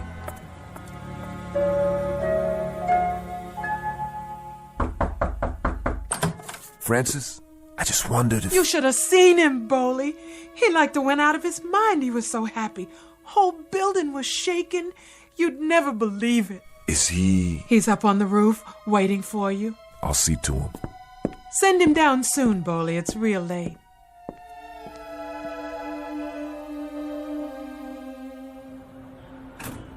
Boley! What do you say, Henry Temple? Come here and give me a hug. You were a tiger, Boley. You were a real tiger. Look okay? Sharp. Sharp like a champ. You was Armstrong and Lewis and Ali and everybody all wrapped up into one. Oh, well, hey, you know something? That boy must have hit me so hard, he knocked the hurt right out of me. How come? 'Cause, Henry, I don't remember a doggone thing. I mean, I must have really been punchy for a second because I thought he had me on my back. And there I was looking up at that old ref waving his arm down on me, and I was staring up at the light, blinking my eyes, and it must have been some kind of dream or something. I don't know nothing about that. Henry, I was never off my feet. I never got knocked down. That right? I gotta go. Henry, look at me, boy. Look at me. I was never off my feet. Say it. Am I your true friend? Yeah. Friends don't tell lies to each other. Now tell the truth. Henry, I'm asking you, was I laying on my back and on the way out? Yes. But nobody remembers it. Nobody at all except me. I thought it happened, but it didn't. I thought I was laying there on my back getting counted out, but everybody tells me. Boley, I made the big wish then. I had to make the big wish. I wish you were never knocked down. I just shut my eyes and I wished real hard. It was magic, Boley. We had to have magic right then. No. Oh, no. Had to, Boley. Nothing left for us then. Had to make a wish. Crazy kid. Don't you know there ain't no magic? Boley, you're hurting me. There ain't no magic or wishing or nothing like that. You're too big to believe in fairy tales. If you wish hard enough, Boley, it'll come true. If you wish hard enough and then believe it, it'll stay that way. Somebody's gotta knock it out of you, don't they? Somebody gotta take you by the hair and rub your face in the world and give you a taste and smell of the way things are, don't they? Stop! Listen, boy, I've been wishing all my life. You understand, Henry? You understand? I got a gut ache from wishing, and all I got to show for it is a face full of scars and a head full of memories of all the hurt and all the misery I've had to eat with and sleep with my whole miserable life. Oh, you crazy kid. I'm not. Crazy kid. You telling me you wished me into a knockout? You telling me it was magic that they got me off my back? Now, listen, boy, there ain't no magic, huh? No magic, Henry. I had that fight coming and going. I had it in my pocket, man. I was the #1 out there, and there ain't no such thing as magic. Bully, if you believe, understand, you've gotta believe. If you don't believe, Bully, it won't be true. That's the way magic works, Bully. You gotta believe. Please, please believe. Little nutcase. That's what you are. How come I got mixed up with you? Ain't I got enough trouble without getting mixed up with some dopey kid that... Oh, God, sorry, Henry. Henry, come here. Henry, look at me. I can't believe. I'm too old, and I'm too hurt to believe. I can't, boy, I just can't. Henry, there ain't no such thing as magic. God help us both. I wish there were. Bully, you got to believe. I can't. You got to. Bully, you gotta believe. Or else... I told you. I can't. Then if you can't, Bully, if you can't...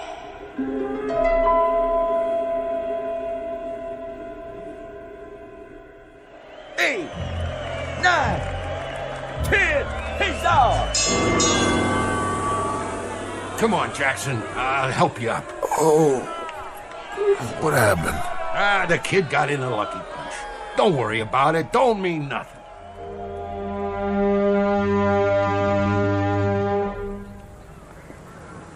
You should have stayed in bed, Bully. How come you didn't use your jab and your right? I broke my hand, that's why. He do that to you? No, I did it to myself. It was an accident. Oh, man, Bully, are you kidding me? You ought to pack it in, Bully. Get yourself a real job. Excuse me, I gotta go in.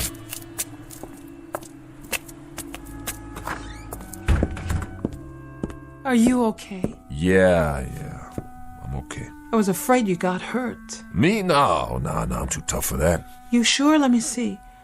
Oh, Bully, that's a bad cut right there. And those bruises? Let me clean it up for you. Maybe later. Where's Henry? He's in bed, Bully. I have to tell you, that's a sad little boy in there. Can I see him? Sure, I expect he's waiting for you. Bully? Yeah? I'm real sorry. I know you are, Francis. Me too. Henry? You're not talking to me? Sure I am. I pulled a rock, Henry. Threw a punch before I should have. Hit the wall. See, I busted my knuckles. And I went in with half my artillery gone. You still look like a tiger. You look like a real tiger. I was proud of you. I was real proud. That's good. I better go now. Night, Henry. Bully? You go to sleep. Tomorrow we'll go to the hockey game and we'll get some hot dogs in the park. Just you and me. Sure thing, Bully. That'll be great. And Bully, I ain't gonna make no more wishes. I'm too old for wishes. There ain't no such thing as magic. Is there? No, I guess not, Henry. Or maybe there is magic. Maybe there's wishes, too.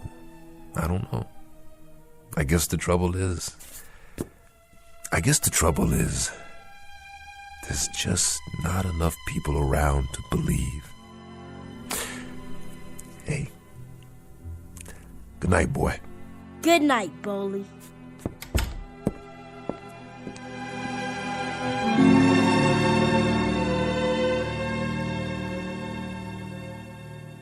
Mr. Bully Jackson, who shares the most common ailment of all men, the strange and perverse disinclination to believe in a miracle, the kind of miracle to come from the mind of a little boy, and now perhaps only to be found in the Twilight Zone.